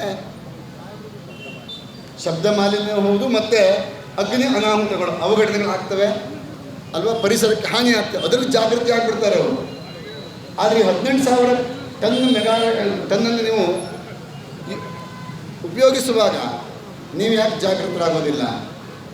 ಆಯಿತು, ಅದನ್ನು ತೆಗೆದು ಎಲ್ಲ ಹಾಕ್ತೀರಿ. ಶರಾವತಿ ನದಿ ದಂಡೆಯ 124 ಮೀಟರ್ ವ್ಯಾಪ್ತಿಯಲ್ಲಿ 20 ದಶಲಕ್ಷ ಟನ್ ಅಲ್ಲಿಂದ ತೆಗೆದಂಥ ಮಣ್ಣನ್ನು, ಯಾವ ಮಣ್ಣದು? ಜಿಲೆಟಿನ್, ಈ ಕೆಮಿಕಲ್ ಮಿಶ್ರಿತವಾಗಿರ್ತಕ್ಕಂಥ ಮಣ್ಣು. ನೆನ್ಪಿಟ್ಕೊಳ್ಳಿ, ಆ ಮಣ್ಣನ್ನು ಎಲ್ಲಿ ಹಾಕ್ತಾರೆ? ಶರಾವತಿ ನದಿ ದಂಡೆಯ ಎಡದಂಡೆಯಲ್ಲಿ 8 ಭಾಗದಲ್ಲಿ ಈಗಾಗಲೇ ಜಾಗವನ್ನು ಗುರುತಿಸಿದ್ದಾರೆ. ಅಲ್ಲಿ 20 ದಶಲಕ್ಷ ಟನ್ ಮಣ್ಣನ್ನು ಅಲ್ಲಿ ಹಾಕ್ತಾರೆ. 120 ಮೀಟರಿಂದ 124 ಮೀಟರಿಂದ ಮಳೆ ಬಂದಾಗ ಆ ಮಣ್ಣಿನ ಅಂಶ, ನೀರು ಎಲ್ಲ ನೀರಿಗೆ ಸೇರ್ತದೋ ಇಲ್ವೋ? ಅದನ್ನು ಕುಡಿಯೋರು ಯಾರು? ನಾವು ನೀವುಗಳೇ. ಎಲ್ಲ ಜನರು ಎಚ್ಚರಾಗಬೇಕು. ಅಲ್ಲಿ ಬೆಳೀತಕ್ಕಂಥ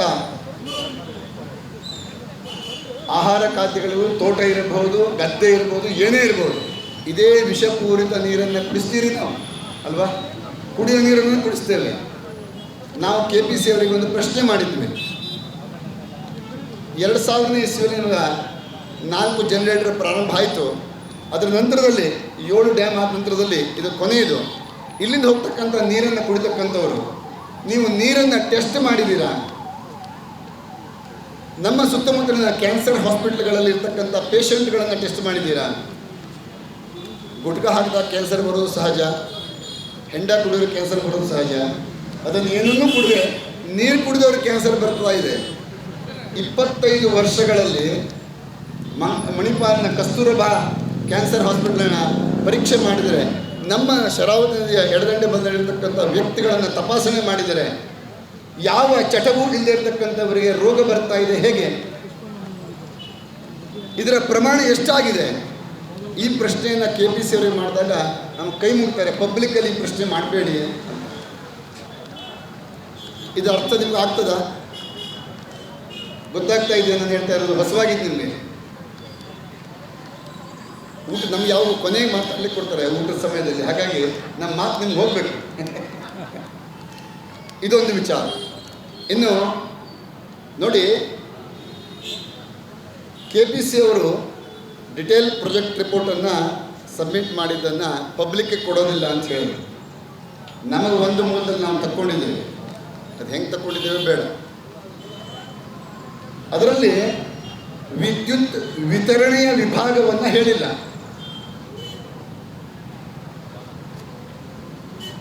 ಕೇಂದ್ರದ ವಿದ್ಯುತ್ ಪ್ರಸರಣ ಘಟಕ ಏನಿದೆ ಅವರು ಅದನ್ನು ತಿರಸ್ಕಾರ ಮಾಡ್ತಾರೆ. ಕೆಲವೊಂದು ಕೊಟ್ಟಂಥ ಮನವಿಯನ್ನು ಅಲ್ಲಿ ಏನು ಕೊಟ್ಟಿದ್ದಾರೆ ಗೊತ್ತಾ?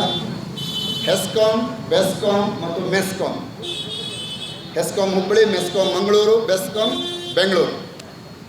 ಜೋಗದಿಂದ ಈಗಾಗಲೇ 1,800 ಮೆಗಾವ್ಯಾಟ್ನಷ್ಟು ವಿದ್ಯುತ್ ಹೋಗ್ತಾ ಇದೆ. ಆ ಲೈನ್ನ ಕೆಪಾಸಿಟಿ 33 KV ಇಂದ 140 KV ವರೆಗೆ ಮಾತ್ರ ಇದೆ. ಅದಕ್ಕೂ ಜಾಸ್ತಿ ಇಲ್ಲ. ಹಾಗಿದ್ರೆ ಈ ವಿದ್ಯುತ್ ವಿತರಣೆ ನೀವು ಹೇಗೆ ಮಾಡ್ತೀರಿ ಅಂತ ಕೇಳಿದ್ರೆ 3 ವಿಭಾಗಕ್ಕೆ ಹಂಚಿಕೊಡ್ಬೋದು ಅಥವಾ ಒಂದೇ ವಿಭಾಗಕ್ಕೆ ತೆಗೆದುಕೊಂಡು ಹೋಗ್ಬೋದು. ನೀವು ಹೇಗೆ ತೆಗೆದುಕೊಂಡು ಹೋಗ್ತೀರಿ ಅಂದರೆ ಜಾಗ ಎಷ್ಟು ಬೇಕು? ಇದರಲ್ಲಿ ಈಗಿರ್ತಕ್ಕಂಥ ಲೈನನ್ನು ಅಂಡರ್ಗ್ರೌಂಡ್ ಆಗಿ ತಗೊಂಡು ಹೋಗ್ತಾರೆ. ಅವ್ರು ಕೊಟ್ಟಂಥ ವರದಿ ನೆನಪಿಟ್ಕೊಳ್ಳಿ, ಅವ್ರು ಕೊಟ್ಟಂಥ ವರದಿ ಅಂಡರ್ಗ್ರೌಂಡ್ ಆಗಿ ತಗೊಂಡು, ಅವರಿಗೆಲ್ಲ ಅಂಡರ್ಗ್ರೌಂಡ್ ವ್ಯವಹಾರ ಗೊತ್ತಿರೋದು. KPC ಅವರಿಗೆ ಗೊತ್ತಿರೋದೆಲ್ಲ ಅಂಡರ್ಗ್ರೌಂಡ್ ವ್ಯವಹಾರ, ನೆನಪಿಟ್ಕೊಳ್ಳಿ. ಅವ್ರು ಕೊಟ್ಟಂಥ ವರದಿ ಇದೆ ಅದರಲ್ಲಿ. ಅಂಡರ್ಗ್ರೌಂಡ್ ಆಗಿ ತಗೊಂಡು ಹೋಗ್ತಾರೆ. ಇರುವಂಥ ಲೈನನ್ನು, ಇರುವಂಥ ಜಾಗವನ್ನು 5 ಪಟ್ಟು ತೆಗೆದುಕೊಳ್ತಾರೆ. ಇವತ್ತು ನೀವು ಜೋಗದಿಂದ ಒಮ್ಮೆ ಟೂರ್ ಮಾಡೋಣ. ಜೋಗದಿಂದ ಬೆಂಗಳೂರು, ಜೋಗದಿಂದ ಹುಬ್ಬಳ್ಳಿ, ಜೋಗದಿಂದ ಮಂಗಳೂರು. ಈಗ ಹೋಗಿರ್ತಕ್ಕಂಥ ಲೈನು ಇರೋದೆಲ್ಲ ಹೈವೇ ಪಕ್ಕದಲ್ಲೇ ಅಲ್ವಾ? ಹೈವೇ ಇದೆ, ಹಿಂಭಾಗದಲ್ಲಿ ಲೈನ್ ಇದೆ, ಮಧ್ಯದಲ್ಲಿ ಜನಜೀವನ, ಅಂಗಡಿ ಮುಗ್ಗಟ್ಟುಗಳು, ದೇವಸ್ಥಾನ, ಮನೆಗಳು ಇಂಥದ್ದೇ ಇದೆ. ಇದನ್ನು ಪ್ರತ್ಯಕ್ಷವಾಗಿ ನೋಡಿಕೊಳ್ಳಿ, ನನ್ನ ಮಾತು ನಂಬೇಡಿ, ಹೋಗಿ ನೋಡಿಕೊಳ್ಳಿ. ಹಾಗಿದ್ದರೆ ಇವತ್ತು ಯಾರೆಲ್ಲ ಹೋರಾಟಕ್ಕೆ ಬರದೆ ವರದಿ ನೋಡ್ಕೊಂಡು ನಗ್ಗಾಡ್ತಾ ಇದ್ದೀರಲ್ಲ, ನೀವು ನಾಳೆಗೆ ನೀವು ಎಚ್ಚರಾಗುವ ಪ್ರಸಂಗ ಬರ್ತದೆ. ಯಾಕೆ ಗೊತ್ತಾ? ಈಗ ಹೋಗಿರೋ ಲೈನ್ 5 ಪಟ್ಟು ಅಗಲ ಮಾಡಿದರೆ ಇರೋ ಹೈವೇಲಿ ಹತ್ತಿರ ಮತ್ತು ಲೈನ್ ಮಧ್ಯದಲ್ಲಿರ್ತಕ್ಕಂಥ ಒಂದು ಕುಟುಂಬನೂ ಇರಲಿಕ್ಕೆ ಸಾಧ್ಯ ಇಲ್ಲ. ಕೇವಲ ಶರಾವತಿ ಪಂಪ್ ಸ್ಟೋರ್ ಅಲ್ಲ ಆಗ್ತದೆ, ನಮಗೇನು ಅನ್ನುವಂಥವರಿಗೆ ಉತ್ತರ ಹೇಳ್ತಾ ಇದ್ದೀನಿ. ನಾಳೆ ಹೋಗುವ ವಿತರಣೆ ವಿಭಾಗದಲ್ಲಿ ನಿಮಗೆ ಏನೂ ಮಾಡಲಿಕ್ಕೆ ಸಾಧ್ಯ ಇಲ್ಲ. 5 ಪಟ್ಟು ಜಾಗ ಹೋಗ್ತದೆ. 250 ಮೆಗಾವೇಟ್ ಹೋಗ್ತಕ್ಕಂಥ 8 ಲೈನ್ಗಳು ಹೋದಾಗ 2000 ಮೆಗಾವೇಟ್ ಆಗ್ತದೆ. ಅಂತ 8 ಲೈನನ್ನು 3 ಭಾಗಕ್ಕೆ ಹಂಚಿಕೊಂಡ್ರೆ 1,20,000 ಹೆಕ್ಟೇರ್ ಜಾಗ, 1,20,000 ಹೆಕ್ಟೇರ್ ಜಾಗ ಹೋಗ್ತದೆ. ನೀವು ಅರಣ್ಯ ಆಗ ಲೆಕ್ಕ ಹಾಕಿ. ನಾವಿವತ್ತು 16,000ಕ್ಕೆ, 50,000ಕ್ಕೆ, 1,20,000ಕ್ಕೆ, 12 ಲಕ್ಷಕ್ಕೆ ಲೆಕ್ಕ ಹಾಕೋದು ಬೇಡ. ವಿತರಣೆಯಲ್ಲಿ ಹೋಗುವ ವಿಚಾರವನ್ನು ಲೆಕ್ಕ ಹಾಕಬೇಕು. ಯಾಕೆ ಇದನ್ನು ಲೆಕ್ಕ ಹಾಕಬೇಕು? ಅಂದರೆ ಜೋಗ ಮತ್ತು ಗೇರ್ಸಪ್ಪದ ಮಧ್ಯದಲ್ಲಿ ಒಂದು AB ಸೈಟ್ ಅಂತ ಒಂದು ಆಗಿದೆ. ಅಲ್ಲಿಯ ನೀರನ್ನು ಮತ್ತೆ ಪುನಃ ಪೈಪಲ್ಲಿ ಮೇಲೆ ತಗೊಂಡು ಹಾಕ್ಕೊಂಡು AB ಸೈಟ್ ಅಂತ ಮಾಡಿದ್ದಾರೆ. ಅಲ್ಲಿ ಕರೆಂಟ್ ಉತ್ಪಾದನೆ ಮಾಡ್ತಕ್ಕಂಥ ವ್ಯವಸ್ಥೆ ಮಾಡಿದ್ದಾರೆ, ಸಣ್ಣ ವಿದ್ಯುದಾಗಾರ. ಆ ಕರೆಂಟನ್ನು ಮಾಡುವ ಸಂದರ್ಭದಲ್ಲಿ ಜೋಗದಲ್ಲಿ ಹಿಂದೆ ಆದಂಥ ಸಂದರ್ಭದಲ್ಲಿ ಯಾರೆಲ್ಲ ಸಂತ್ರಸ್ತರಾಗಿದ್ದಾರೋ ಅವರು ಅಲ್ಲಿ ಬಂದು ವಸತಿ ಮಾಡಿದಂಥವ್ರು, ಅಲ್ಲಿಂದ ಮತ್ತೆ ಪುನರ್ವಸತಿ ಅವ್ರನ್ನ ಏಳಿಸುವಂಥ ಕೆಲಸ ಮಾಡಿದರು. ಬಹುಶಃ ಜೋಗದಲ್ಲಿ ಆದಂಥ ಸಂಬಂಧ ಹಿರೇಭಾಸ್ಕರಿಂದ ಆರಂಭಗೊಂಡು 4 ಬಾರಿ ಎತ್ತಂಗಡಿ ಆಗಿದೆ ಜನರಿಗೆ. ಅಲ್ಲಿ ಹೋರಾಟ ಮಾಡಿದ್ರು ಆ ಜನ. ಆಗ ಇದೇ ಸಾಗರದ ಜನಗಳು ಆ ಸಂದರ್ಭದಲ್ಲಿ ಅವರಿಗೆ ಸಪೋರ್ಟ್ ಮಾಡಲಿಲ್ಲ. ಅವರ ಹೋರಾಟದಲ್ಲಿ 56 ಮಂದಿ 60 ಮಂದಿ ಮಾತ್ರ ಕೂತ್ಕೊಳ್ಳೋ ಪ್ರಸಂಗ ಬಂತು. ಹೋರಾಟಕ್ಕೆ ಜಯ ಸಿಕ್ಕಿಲ್ಲ. AB ಸೆಟ್ ಆಯಿತು. ಆದ ನಂತರ ಕರೆಂಟ್ ವಿತರಣೆ ಮಾಡುವಾಗ ಅವರು ಕೋರ್ಟಿಗೆ ಹೋದರು. KPC ಕೋರ್ಟಿಗೆ ಹೋಗ್ತಾರೆ. ಏನು ಹೇಳ್ತಾರೆ? ಇದು ರಾಷ್ಟ್ರೀಯ ಸ್ವತ್ತು, ಇದನ್ನು ವಿದ್ಯುತ್ ನಾವು ವಿತರಣೆ ಮಾಡಲಿಕ್ಕೆ ಅವಕಾಶ ಕೊಡಬೇಕು ಅಂತ ಹೇಳಿ. ಆಗ ಇದೇ ಸಾಗರ ಶಿವಮೊಗ್ಗ ಭಾಗದಲ್ಲಿ ಆ ಲೈನನ್ನು ಎಳ್ಕೊಂಡು ಹೋಗ್ತಾರೆ. ಮಿಲಿಟ್ರಿ ಫೋರ್ಸನ್ನು ಇಟ್ಕೊಂಡು ಲೈನನ್ನು ಎಳ್ಕೊಂಡು ಹೋದರು. ಯಾರಿಗೆ ತಡೀಲಿಕ್ಕಾಯಿತು? ಆಗ ಹೋರಾಟಕ್ಕೆ ಬರದೇ ಇರತಕ್ಕಂಥವರು ಈ AB ಸೈಟನ್ನು ಕರೆಂಟನ್ನು ವಿತರಣೆ ಮಾಡುವ ಸಂದರ್ಭಕ್ಕೆ ಕಣ್ಣೀರಿಡುವ ಪ್ರಸಂಗ ಬಂತು. ಈ ಉದಾಹರಣೆ ನಿಮಗೆ ಯಾಕೆ ಹೇಳ್ತಾ ಇದ್ದೇವೆ ಅಂತಂದರೆ, ಇವತ್ತು ನಾವು ಇಲ್ಲಿ ಹೋರಾಟ ಮಾಡುವ ಸಂದರ್ಭದಲ್ಲಿ ನೀವೆಲ್ಲ ದೂರದಿಂದ ನಗ್ಗಾಡ್ತಾ ಇದ್ದರೆ ನಿಮಗೂ ಇದು ಕಾದಿಟ್ಟದ್ದೇ, ನೆನ್ಪಿಟ್ಕೊಳ್ಳಿ. ಯಾಕೆ ಹೋರಾಟಕ್ಕೆ ಬರಬೇಕು? ನಮ್ಮ ಹೆಸರಿಗಾಗಿ ಅಲ್ಲ, ಪರಿಸರಕ್ಕಾಗಿ ನಮ್ಮ ಹೆಸರಿಗಾಗಿ ಅಲ್ಲ, ರಾಷ್ಟ್ರಭಕ್ತರ ಬಳಗಕ್ಕಾಗಿ ಅಲ್ಲ, ನಿಮ್ಮ ಜೀವನಕ್ಕಾಗಿ, ನಿಮ್ಮ ಮಕ್ಕಳ ಭವಿಷ್ಯಕ್ಕಾಗಿ, ನಿಮ್ಮ ಆಸ್ತಿಗಾಗಿ, ನಿಮ್ಮ ಮಕ್ಕಳ ಉಜ್ವಲ ಭವಿಷ್ಯಕ್ಕಾಗಿ, ಒಳ್ಳೆಯ ಉಸಿರಾಟಕ್ಕಾಗಿ, ಒಳ್ಳೆಯ ಆಹಾರಕ್ಕಾಗಿ, ಒಳ್ಳೆಯ ಬದುಕನ್ನು ಬದುಕಲಿಕ್ಕಾಗಿ ಹೋರಾಟ ಮಾಡಬೇಕು. ಹಸುವಾಗಿದೆ, ಚಪ್ಪಳೆ ಬರಲೇ ಇಲ್ಲ. ಎಚ್ಚರ ಆಗಲಿ ಚಪ್ಪಳೆ ಹಾಕ್ತದೆ, ಮತ್ತೆಂದಕ್ಕಲ್ಲ. ಹಸುವಾದರೂ ನಿದ್ರೆ ಬರ್ತದೆ. ಅರ್ಥ ಆಯ್ತಾ ಯಾಕೆ ಹೋರಾಟಕ್ಕೆ ಬರಬೇಕು ಇಲ್ಲಿ ಅಂತ ಹೇಳಿ? ಇಂಥದ್ದೊಂದು ಕಾರಣಗಳಿದ್ದಾವಲ್ಲ, ಇಂಥದ್ದೊಂದು ಸಮಸ್ಯೆಗಳಿದ್ದಾವಲ್ಲ. ಮುಂದಿನ ಭವಿಷ್ಯ ನಾಳೆಗೆ ಉತ್ಪಾದನೆ ಆದ ನಂತರ ರಾಷ್ಟ್ರೀಯ ಸ್ವತ್ತು ಉತ್ಪಾದನೆ ಆಗಲಿಕ್ಕೆ ಬಿಡೋದಿಲ್ಲ ರೀ. ನನ್ನ ಜೀವಿತ ಅವಧಿಯಲ್ಲಿ ಶರಾವತಿ ಪಂಪ್ ಸ್ಟೋರೇಜ್ ಯೋಜನೆ ಆಗೋದಿಲ್ಲ. ಇದು ಶಪಥ. ಇದು ನಾನು ಆಂಜನೇಯ ನಂಬಿದ್ದೇ ಹೌದು ಅಂತ ಆದರೆ ಇದು ಪ್ರಮಾಣ ಮಾಡಿ ನಿಮ್ಮ ಮುಂದೆ ಹೇಳ್ತೀನಿ. ನಾನು ಅದು ಆಗಲಿಕ್ಕೆ ಬಿಡೋದಿಲ್ಲ. ನನ್ನ ಪ್ರಾಣ ಹೋದ ನಂತರ ಮಾಡಿದ್ರೆ ಗೊತ್ತಿಲ್ಲ. ನೀವೆಲ್ಲ ಬಿಟ್ಟುಕೊಟ್ರೆ ಬಿಟ್ಕೊಡ್ತೀರಾ? ನಮ್ಮನ್ನು ಬಿಟ್ಟರೂ ಪರವಾಗಿಲ್ಲ. ಪರಿಸರ ಬಿಡಬೇಡಿ, ಪ್ರಕೃತಿ ಬಿಡಬೇಡಿ, ಉಳಿಸ್ಕೊಳ್ಳಿ. ನಿಮಗಾಗಿ ಉಳಿಸ್ಕೊಳ್ಬೇಡಿ, ನಿಮ್ಮ ಮುಂದಿನ ಮಕ್ಕಳ ಭವಿಷ್ಯಕ್ಕಾಗಿ ಉಳಿಸ್ಕೊಳ್ಳಿ. ನಮ್ಮ ಉತ್ತರ ಕನ್ನಡ ಜಿಲ್ಲೆಯಲ್ಲಿ 84% ಅರಣ್ಯ ಭೂಮಿ, ಅದರಲ್ಲೂ ಸಹ ರಿಸರ್ವ್ ಫಾರೆಸ್ಟ್ ಇರುವಂಥದ್ದು. ಇವತ್ತು 42.6 ಸಂಖ್ಯೆಗೆ ಇಳಿದಿದೆ. ಅಂದರೆ ಅರ್ಧಕ್ಕಿಂತ ಕಡಿಮೆ ಅರಣ್ಯ ಈಗಾಗಲೇ ನಾಶ ಆಗಿ ಹೋಗಿದೆ. ಕೈಗಾ ಯೋಜನೆ ಪ್ರಾರಂಭ ಆಗಿದೆ. 30,000 ಹೆಕ್ಟೇರ್ ಜಾಗವನ್ನು ಯಾವತ್ತೋ ಕೊಟ್ಟಾಗ ಹೋಗಿದೆ. ಇವತ್ತು ಅಲ್ಲಿ 6ನೇ ಘಟಕ, 7ನೇ ಘಟಕ, 8ನೇ ಘಟಕಕ್ಕೆ ಸಿದ್ಧತೆ ಆಗಿದೆ. 20,000 ಕೋಟಿಯಲ್ಲಿ ಈಗಾಗಲೇ ಉದ್ಘಾಟನೆಗೆ ಸಿದ್ಧ ಆಗಿದೆ. ಯಾರಿಂದ ತಡಲಿಕ್ಕೆ ಸಾಧ್ಯ? ಅಣು ವಿಕಿರಣಗಳನ್ನು ತಡಲಿಕ್ಕೆ ಸಾಧ್ಯ ಇದೆಯಾ? ಅಲ್ಲಿರ್ತಕ್ಕಂಥ ನೌಕರಸ್ಥರು ಬಹುಶಃ ಕ್ಯಾನ್ಸರ್ ಇಲ್ಲದೆ ಇರತಕ್ಕಂಥ ಒಬ್ಬ ವ್ಯಕ್ತಿ ಅಲ್ಲಿ ಇಲ್ಲ. ಇದು ಕೈಗಾ ಅಣುಸ್ಥಾವರದಲ್ಲಿ ಇವತ್ತು ಕೆಲಸ ಮಾಡ್ತಾ ಇರತಕ್ಕಂಥ ಲಕ್ಷ ದುಡಿತಾ ಇರತಕ್ಕಂಥ ವ್ಯಕ್ತಿಗಳ ಜೀವನ ಕ್ಯಾನ್ಸರ್ ಇಲ್ಲದೆ ಇರತಕ್ಕಂಥ ವ್ಯಕ್ತಿಗಳೇ ಇಲ್ಲ. ಅದು ವಿಕಿರಣ ಹಂಚೋದಿಲ್ಲ, ಹೋಗೋದಿಲ್ಲ. ನಾವು ಎಷ್ಟೇ ಸೇಫ್ಟಿ ಮಾಡಿದ್ರು ಭಗವಂತನ ಪ್ರಕೃತಿ ಮುಂದೆ ಯಾವುದನ್ನೂ ಸಹ ನಿಲ್ಲಿಸಲಿಕ್ಕೆ ಸಾಧ್ಯ ಇಲ್ಲ. ಅದರ ಪರಿಣಾಮ ಇವತ್ತು ಅನುಭವಿಸ್ತಾ ಇದ್ದಾರೆ ಅಲ್ಲಿ. ಈಗ ನಾವು ಹೋರಾಟ ಮಾಡಿದ ಪ್ರಯೋಜನ ಇಲ್ಲ. ಯಾಕಂದರೆ ಅವ್ರು ಎಷ್ಟು ವರ್ಷ ಜಾಗ ತಗೊಂಡಾಗಿದೆ ಅದರೊಳಗೆ ಮಾಡೋ ಇಲ್ಲ, ಅದ್ರ ಒಳಗಡೆ ಮಾಡ್ತಾರೆ. ಸರ್ಕಾರಕ್ಕೆ ನಾವು ವಿರುದ್ಧವಾಗಿ ಅಥವಾ ಪ್ರಾಜೆಕ್ಟ್ಗೆ ವಿರುದ್ಧವಾಗಿ ಕಾನೂನಿಗೆ ಹೋದರೂ ಸಹ ಕಾನೂನಿನ ಎಲ್ಲಿ ಮಾಡ್ತಾ ಇರೋ ಪ್ರಾಜೆಕ್ಟು ಅವರ ಜಾಗದಲ್ಲಿ, ನಿಮ್ಮ ಮಾಲಕಿ ಜಾಗದಲ್ಲಿ ನೀವು ಮನೆ ಕಟ್ಟಲಿಕ್ಕೆ ಏನು ತೊಂದರೆ? ಹಾಗೆ ಅವರು ಅಲ್ಲಿ ಬಿಲ್ಡಿಂಗ್ ಕಟ್ಟಲಿಕ್ಕೋ ಮತ್ತೊಂದು ಯೋಚನೆ ಮಾಡಲಿಕ್ಕೆ ತೊಂದರೆ ಇಲ್ಲ. ಇದು ತಾಂತ್ರಿಕವಾಗಿ ನಾವು ಸೋಲ್ತೇವೆ, ಅಲ್ಲಿ ಕಾನೂನಾತ್ಮಕವಾಗಿ ಸೋಲ್ತೇವೆ. ಅಲ್ಲಿ ಅರ್ಥ ಮಾಡಿಕೊಳ್ಳಿ. ಕಾಲ ಮಿಂಚಿದ ಮೇಲೆ ಯೋಚನೆ ಮಾಡಬಾರ್ದು. ಹಾಗೆ ಹೇಳ್ತಾರೆ, ಮಿಂಚಿ ಹೋದ ಕಾಲಕ್ಕೆ ಚಿಂತಿಸಿ ಫಲವಿಲ್ಲ ಅಂಥೇಳಿ. ಕಾಲ ಮಿಂಚುವ ಮೊದಲೇ ನಾವು ಎಚ್ಚೆತ್ತುಕೊಳ್ಬೇಕು, ನಾವು ಹೋರಾಟ ಮಾಡಬೇಕು. ಇಂಥ ಹೋರಾಟ ಮಾಡುವಾಗ ಸವಾಲುಗಳು ಬಹಳಷ್ಟು ಇರ್ತವೆ. ಪರ್ಮಿಷನ್ ತಗೊಳ್ಬೇಕು. ನೋಡಿ, ನಾವು ನಮ್ಮ ಹೊಟ್ಟೆ ಬಟ್ಟೆ ಕಟ್ಕೊಳ್ಳಿಕ್ಕೂ ಸಹ ಪರ್ಮಿಷನ್ ತಗೊಳ್ಬೇಕು. ಜೀವನ ಹಾಳು ಮಾಡುವಂಥ ಯೋಜನೆಗಳಿಗೆ ಪರ್ಮಿಷನ್ ಖರೀದಿ ಆಗಿಬಿಡ್ತದೆ. ಅಧಿಕಾರಿಗಳು ಖರೀದಿ ಆಗೋಗ್ತಾರೆ. ಯಾವ ಅಧಿಕಾರಿಗಳು ನಿಮ್ಮ ನೈತಿಕತೆಯನ್ನು ಬಿಟ್ಟು, ನೀವು ಮಾನವೀಯತೆಯನ್ನು ಬಿಟ್ಟು ಕಾನೂನು ಚೌಕಟ್ಟನ್ನು ಮೀರಿ ನಡೀತಿರೋ ನಿಮಗೆ ಭಗವಂತ ಕ್ಷಮಿಸೋದಿಲ್ಲ. ಯಾವ ಕಾರಣಕ್ಕೂ ಕ್ಷಮಿಸಲ್ಲ. ಅಧಿಕಾರಿಗಳನ್ನ ನೆನಪಿಟ್ಕೊಳ್ಳಿ. ನಿಮ್ಮ ಕಾರ್ಯವ್ಯಾಪ್ತಿಯನ್ನು ಪ್ರಾಮಾಣಿಕವಾಗಿ ಮಾಡಿ ಪ್ರಾಮಾಣಿಕ ವರದಿಯನ್ನು ಸಲ್ಲಿಸಿ.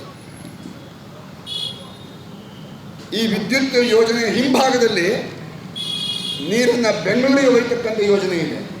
ಅದಕ್ಕಾಗಿ ಬಹಳಷ್ಟು ಈ ಪ್ರಯಾಸ ನಡೀತಾ ಇರುವಂಥದ್ದು. ನಾವು ಅದನ್ನು ತಡಿಬೇಕು. ಅದರ ಅವಶ್ಯಕತೆ ನಮಗಿಲ್ಲ.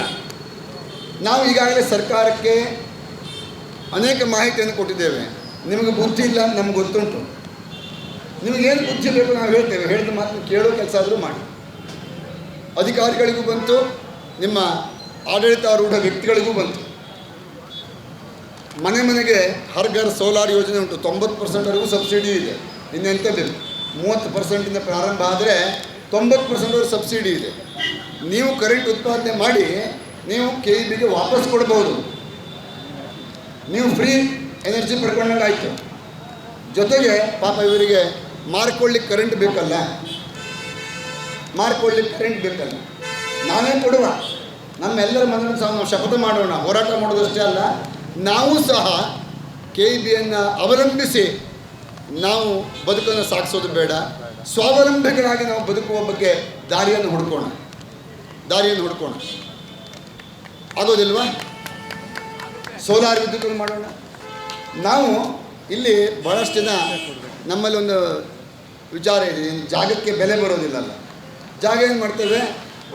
ಲೇಔಟ್ ಮಾಡೋದು, ಸೈಟ್ ಮಾಡಿ ಮಾರಾಟ ಮಾಡೋದು, ದುಡ್ಡು 1 ಎಕರೆ ಎಷ್ಟು ಗಳಿಸೋದು. ಇದರ ಪರಿಣಾಮ ಇವತ್ತು ಗೊತ್ತಾಗೋದಿಲ್ಲ. 30 ವರ್ಷ ಮೇಲೆ ಗೊತ್ತಾಗ್ತದೆ. ಇವತ್ತು ಗೊತ್ತಾಗೋದಿಲ್ಲ. ಸೈಟ್ ಮಾಡಿ ಮಾರಾಟ ಮಾಡೋದು, ಈ ಪರಿಸ್ಥಿತಿ ಇದೆ. ಆಯ್ತು, ಸೈಟ್ ಮಾಡಿದ್ದಷ್ಟಕ್ಕಾದರೂ ಸಹ ಒಂದು ಕೆಲಸ ಮಾಡಿ, ಅಲ್ಲಿ 1 ಇಂಚು ಬಿಡದೆ ಮನೆ ಕಂಪೌಂಡ್ 4 ಇಂಚು 1 ಇಂಚು ವ್ಯತ್ಯಾಸ ಆದರೆ ಕೋರ್ಟಿಗೆ ಹೋಗ್ತೀವಿ. ಕಂಪೌಂಡ್ ಈಚೆಗೆ ಹಾಕಿದ್ರು ಒತ್ತುವರಿ ಮಾಡಿ ಇಲ್ಲೇ ಇದ್ರಿ ಹೋದಂಥವ್ರು ಸಹ ಅಲ್ವಾ, ಜಗಳ ಮಾಡ್ಕೊತೀರಿ. ಒಂದು ಕೆಲಸ ಮಾಡಿರಿ, ನೀವು ನಿಮ್ಮ ಆಸ್ತಿಗಾಗಿ ಜಗಳ ಮಾಡ್ಕೊತೀರಲ್ಲ, ನಿಮ್ಮ ಆಸ್ತಿಯಲ್ಲಿ ನೀರಿಗಾಗಿ ಜಗಳ ಮಾಡ್ಕೊಳ್ರಿ. ಒಂದು 5 ಫೂಟ್ ಜಾಗ ಆ 30-40 ಸೈಟ್ ಒಳಗಡೆಗೆ ನೀವೇ ಬಿಡಬೇಕು. ಪ್ರಮಾಣ ಮಾಡಿ. ಹೋರಾಟಕ್ಕೆ ಬಂದಾಗಲ್ಲ, ಹೋರಾಟಕ್ಕೆ ಬರೋದು 4 ಜನ ಜೈ ಹಾಕೋದು ಬೇಡ. ನಾವು ಪ್ರಮಾಣ ಮಾಡುವ, ನಾವು ಪ್ರಾಕ್ಟಿಕಲ್ ಆಗಿ ನಡೆಸಿ ತೋರಿಸುವ. ಪ್ರಾಕೃತಿಕವಾಗಿ ಏನು ಮಾಡ್ಬೋದು, ನಾವು ಸೇವೆ ಹೆಂಗೆ ಮಾಡ್ಬೋದು. ಕೇವಲ ಹೋರಾಟಕ್ಕೆ ಬಂದು ಕೂತು ನಾವು ಸೇವೆ ಮಾಡೋದಲ್ಲ, ನಮ್ಮ ಜೀವನದಲ್ಲಿ ಅಳವಡಿಸಿಕೊಂಡು ಸೇವೆ ಮಾಡಬೇಕು. ಏನು ಮಾಡಬೇಕು? ನಮ್ಮ ಮನೆಯ ಅಂಗಳದಲ್ಲಿ ಒಂದು 5 ಫೂಟ್ ಜಾಗವನ್ನು ಮಳೆ ಕೊಯ್ಲು ವ್ಯವಸ್ಥೆಯನ್ನು ಮಾಡಿ, ಗುಂಡಿಯನ್ನು ಮಾಡಿ. ನಿಮ್ಮ ಮನೆಯಲ್ಲಿರ್ತಕ್ಕಂಥ ಬೋರ್ವೆಲ್ಗೆ ನೀರು ನಿಮಗೆ ಸಿಗ್ತದೆ. ನೀವು ತುಂಗಭದ್ರನೋ ಕಾವೇರಿನೋ ಇನ್ನೊಂದು ಯಾವುದನ್ನೋ ಡಿಪೆಂಡ್ ಆಗೋ ಅವಶ್ಯಕತೆಗಳಿಲ್ಲ. ನೀರು ನಿಮಗೆ ಸಿಗ್ತದೆ. ಅಂತರ್ಜಲ ಹೆಚ್ಚುತ್ತದೆ. ರಾಜ್ಯದ ನಿನ್ನೆ ಒಂದು ಪತ್ರಿಕೆಯಲ್ಲಿ ಬಂದಿದೆ, ಅಂತರ್ಜಲ ಕುಸಿತ 57% ಕುಸಿದಿದೆ. 57% ಅಂತರ್ಜಲ. ಎಷ್ಟು ವರ್ಷದಲ್ಲಿ? ಕೇವಲ 5 ವರ್ಷದಲ್ಲಿ 57% ಕುಸಿದಿದೆ. ಅರ್ಥ ಮಾಡ್ಕೊಳ್ಳಿ, ಭೂಮಿಯಲ್ಲಿ ಇವತ್ತು ನಾವು ಬೋರ್ ಹೊಡೆದ್ರೆ ಕನಿಷ್ಠ 200, 300, 500 ಇಲ್ಲ, ಈಗ 1000, 1200 ಹಿಂಗೆ ಹೋಗ್ತಾ ಇದೆ. ನೀವು ಎಲ್ಲಿ ಹೋಗ್ತೀರಿ? ಅಷ್ಟಕ್ಕಾಗಿ ಎಲ್ಲೂ ಏನು ಮಾಡ್ತೀರಿ? ಏನು ಮಾಡಲಿಕ್ಕೆ ಹೊರಡ್ತಾ ಇದ್ದೀರಿ? ಬೇಕಾ? ಅವಶ್ಯಕತೆ ಇದೆಯಾ? ಅದನ್ನು ಮರುಪೂರಣೆ ಮಾಡುವಂಥ ವ್ಯವಸ್ಥೆ, ಅದಕ್ಕೆ ಬೇಕಾಗಿರ್ತಕ್ಕ ಜ್ಞಾನ ಹಂಚುವಂಥ ಕೆಲಸ ನಾವು ಮಾಡೋಣ. ನೀವು ಬಂದಂಥವರು ಹೋರಾಡುವ ಜೊತೆಲಿ ಕೂತ್ಕೊಳ್ಳೋದಷ್ಟೇ ಅಲ್ಲ, ನೀವು ನಿಮ್ಮ ಭೂಮಿಯಲ್ಲಿ ಪಾಲಿಸಿದ್ರೆ ನೀರಿನ ಕೊರತೆ ನೀಗ್ತದೆ, ಕರೆಂಟಿನ ಕೊರತೆ ನೀಗ್ತದೆ.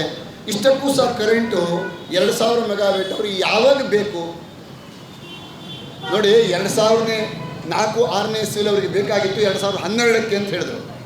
2017-18ರಲ್ಲಿ ಕಾರ್ಯಗತಕ್ಕೆ ಬರುವಾಗ 2025ರ ಕೊರತೆಯನ್ನು ನೀಗಿಸಲಿಕ್ಕೆ ಅಂತ ಹೇಳ್ತಾರೆ.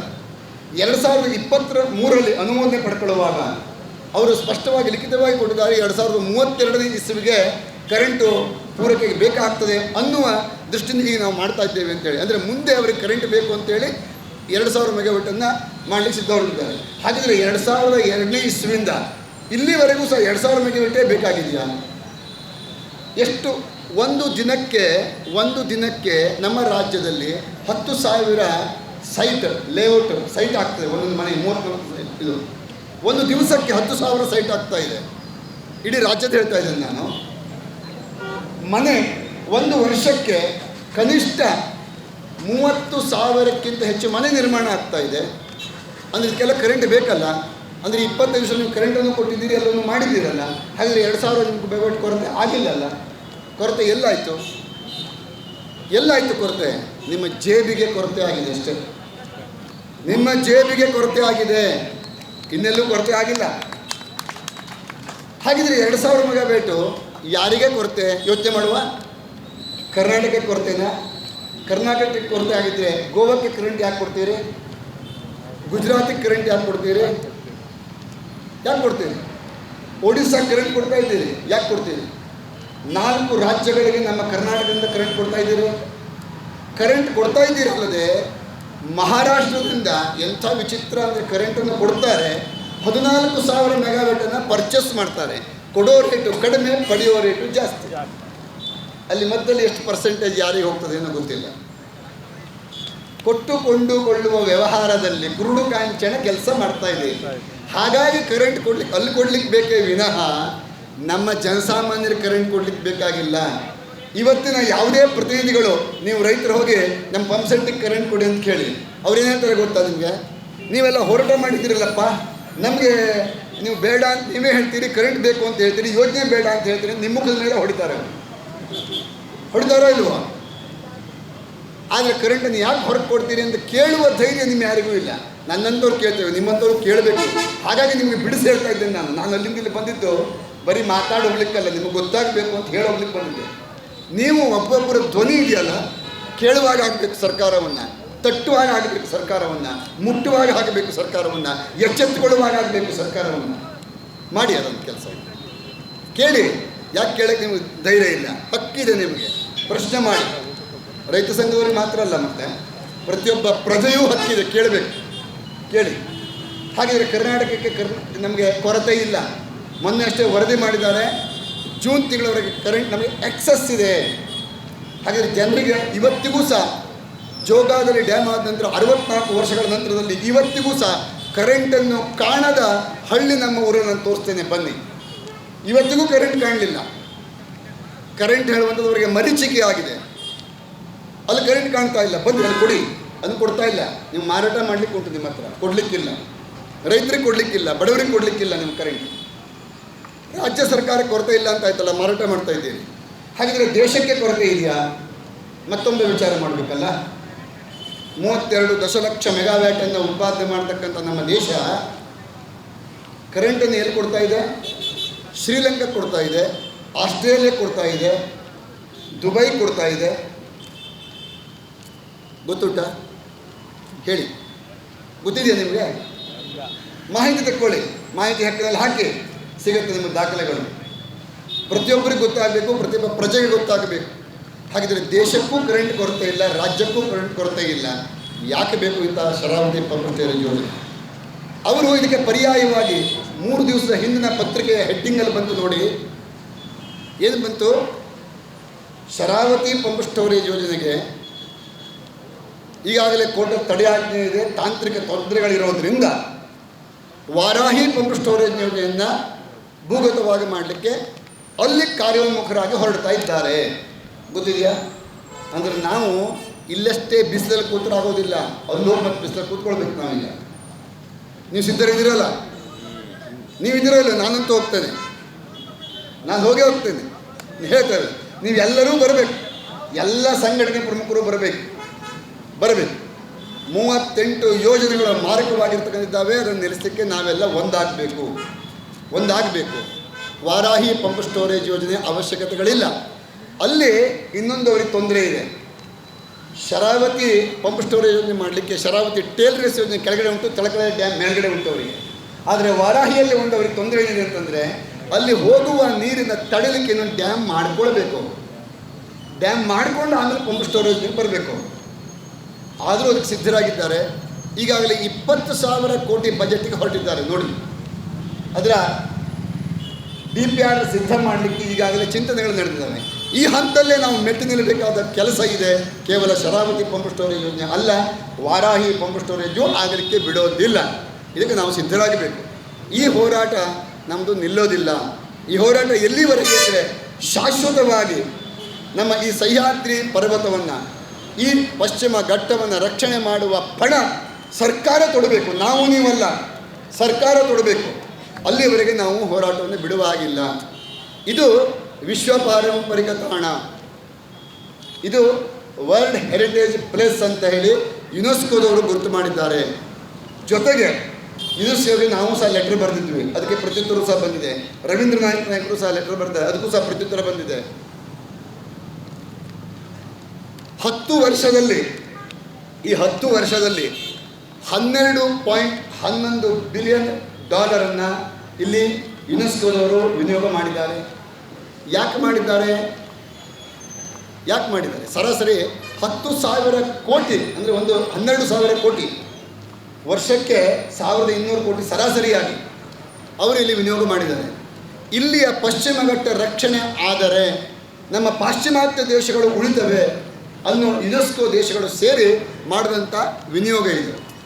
ಇಲ್ಲಿ ಹಸಿರು ಉಳಿಬೇಕು ಅಂತ ಮಾಡಿದರು. ಇಲ್ಲಿ ಹಸಿರು ಉಳಿಸ್ಲಿಕ್ಕೆ ಏನು ಮಾಡ್ತಾ ಇದ್ದಾರೆ? ಅಕೇಶಿಯ ಗಿಡ ನೆಡೋದು. ನೋಡಿ ನಮ್ಮ ದೌರ್ಭಾಗ್ಯ ಅಂದರೆ, ಸರ್ಕಾರ ಒಂದು ಕಡೆ ಬ್ಯಾನ್ ಆಗಿದೆ ಅಂತ ಹೇಳ್ತದೆ, ಇನ್ನೊಂದು ಕಡೆ ಇಲಾಖೆಯವರು ನೆಟ್ಕೊಂಡು ಹೋಗ್ತಾರೆ. ಇಲ್ಲಿ ಯಾರು ನಮ್ಮ ಅರಣ್ಯ ಇಲಾಖೆ ಇದ್ದರು ಕೇಳ್ಕೊಡ್ರಿ ನೆಟ್ಗಾಗಿ. ನೀವು ಮಾಡ್ತಾ ಇರುವಂಥ ದಾಖಲೆ ಚಿತ್ರೀಕರಣ ಫೋಟೋ ಸಹಿತ ನಮ್ಮ ಹತ್ರ ಇದ್ದಾವೆ, ದಾಖಲೆಯನ್ನು ಮಾಡಿಟ್ಟಿದ್ದೇವೆ. ನೀವು ಕೇಳಿದಾಗ ಕೊಡ್ಲಿಕ್ಕೆ ಬೇಕಲ್ಲ. ನಿಮ್ಮ ಹತ್ರ ಏನು ಸಾಕ್ಷಿ ಉಂಟು, ನೀವು ಮಾತನಾಡ್ತೀರಿ, ಬನ್ನಿ ಕೊಡ್ತೇವೆ ಸಾಕ್ಷಿ, ಬನ್ನಿ ಕೊಡ್ತೇವೆ.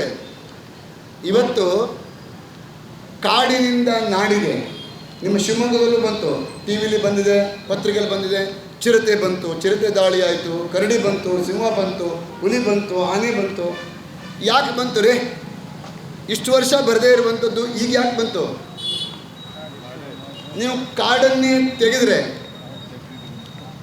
ಮತ್ತು ಅವು ನಾಡಿಗೆ ಬರದೆ ಇನ್ನೆಲ್ಲ ಹೋಗ್ಬಿಟ್ಟು ಅಲ್ವಾ? ಅವ್ರಿಗೆ ಬೇಕಾಗೋ ಆಹಾರ ಅಲ್ಲಿ ಇಡೋದನ್ನು ಬಿಟ್ಟು ನಾವೆಲ್ಲ ಆಹಾರ ಆಗೋ ಪ್ರಸಂಗ ಬಂದಿದೆ. ಅದು ಯಾರಿಂದ? ನಿಮ್ಮಂಥ ಭಂಡ ರಾಜಕೀಯ ವ್ಯಕ್ತಿಗಳಿಂದ, ಭಂಡ ಅಧಿಕಾರಿಗಳಿಂದ, ಮತ್ತಾರಿಂದೂ ಅಲ್ಲ. ಎಂತೆಂಥ ಯೋಜನೆ ಮಾಡ್ತಾರೆ ಅಂತಂದರೆ, ಮಂಗದ ಹಾವಳಿ ಆಗಬಾರ್ದು ಅಂತೇಳಿ ಒಂದು ಪ್ರಯೋಗಕ್ಕಾಗಿ 5 ಕೋಟಿ ಮೀಸಲಾಗಿಟ್ಟು ಇದೇ ನಮ್ಮ ಶಿವಮೊಗ್ಗದ ಒಂದು ಭಾಗದಲ್ಲಿ ಅದನ್ನು ಬೇಲಿ ಹಾಕುವ ಪ್ರಸಂಗ ಮಾಡ್ತಾರೆ.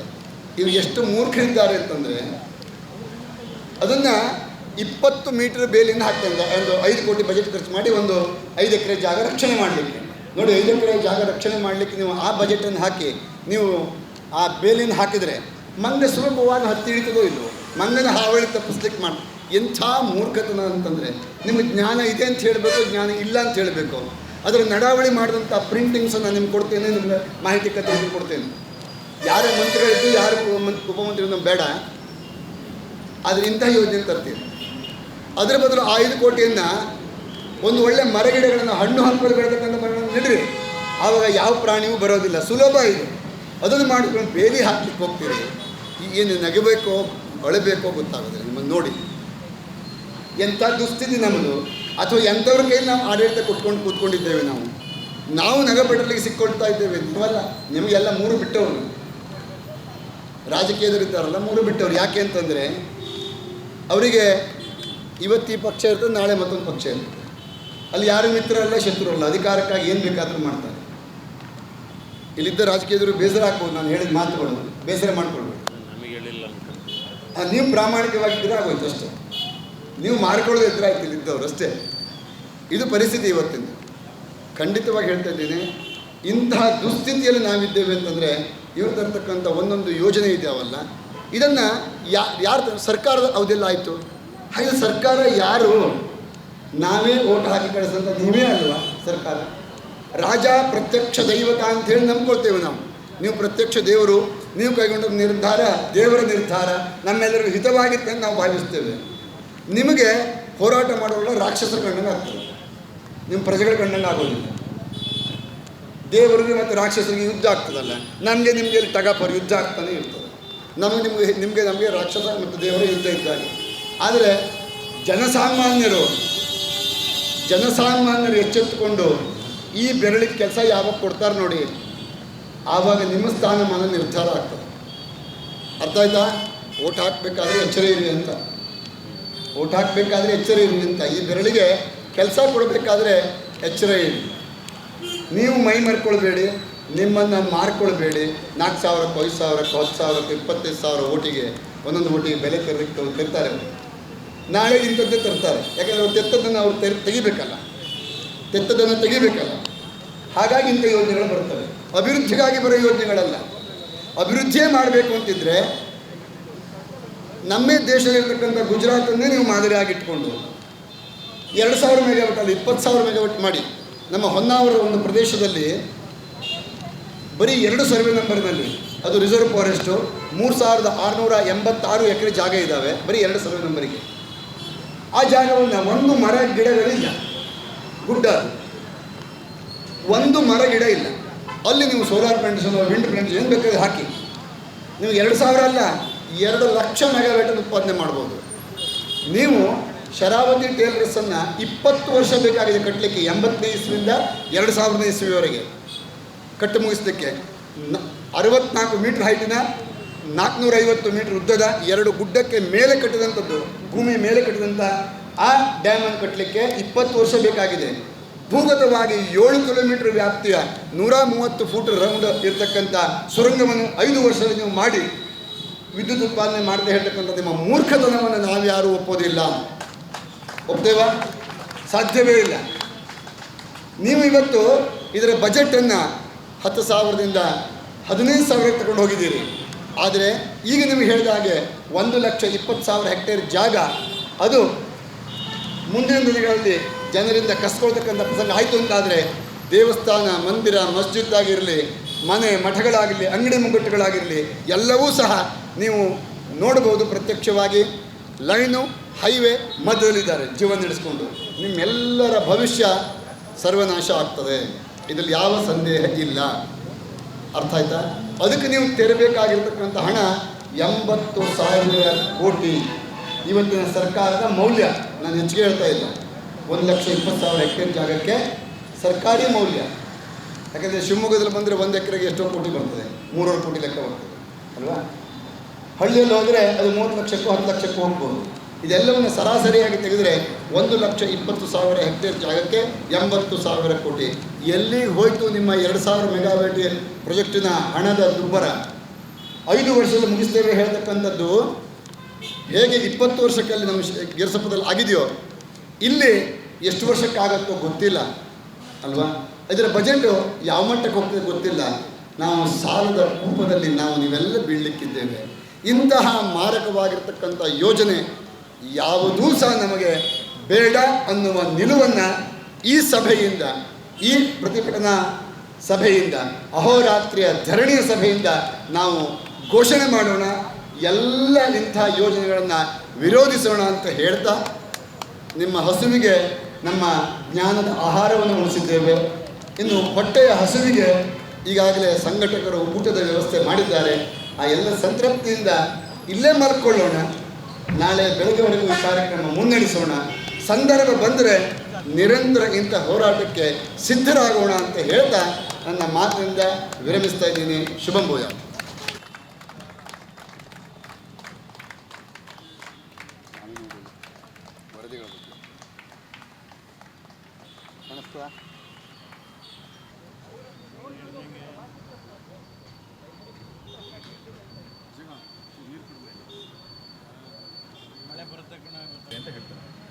ಈಗ ನಿಮ್ಮ ಮನೆ ಅಡಿಗೆ ನಾವು ಬಾಂಬ್ ಹಾಕಿದ್ರೆ ಏನಾಗುತ್ತೆ? ನಿಮ್ಮ ಮನೆ ಅಡಿಗೆ ಸುರಂಗ ತೆಗಿತೇವೆ, ನೀವು ಒಪ್ಪಿಗೆ ಕೊಡ್ತೀರಾ? ನೀವು ಬೇಸರ ಮಾಡ್ಕೊಳ್ಬೇಡಿ. ನಾನು ಜಿಲ್ಲಾಧಿಕಾರಿಗೂ ಇದೇ ಪ್ರಶ್ನೆ ಕೇಳಿದ್ದೇನೆ.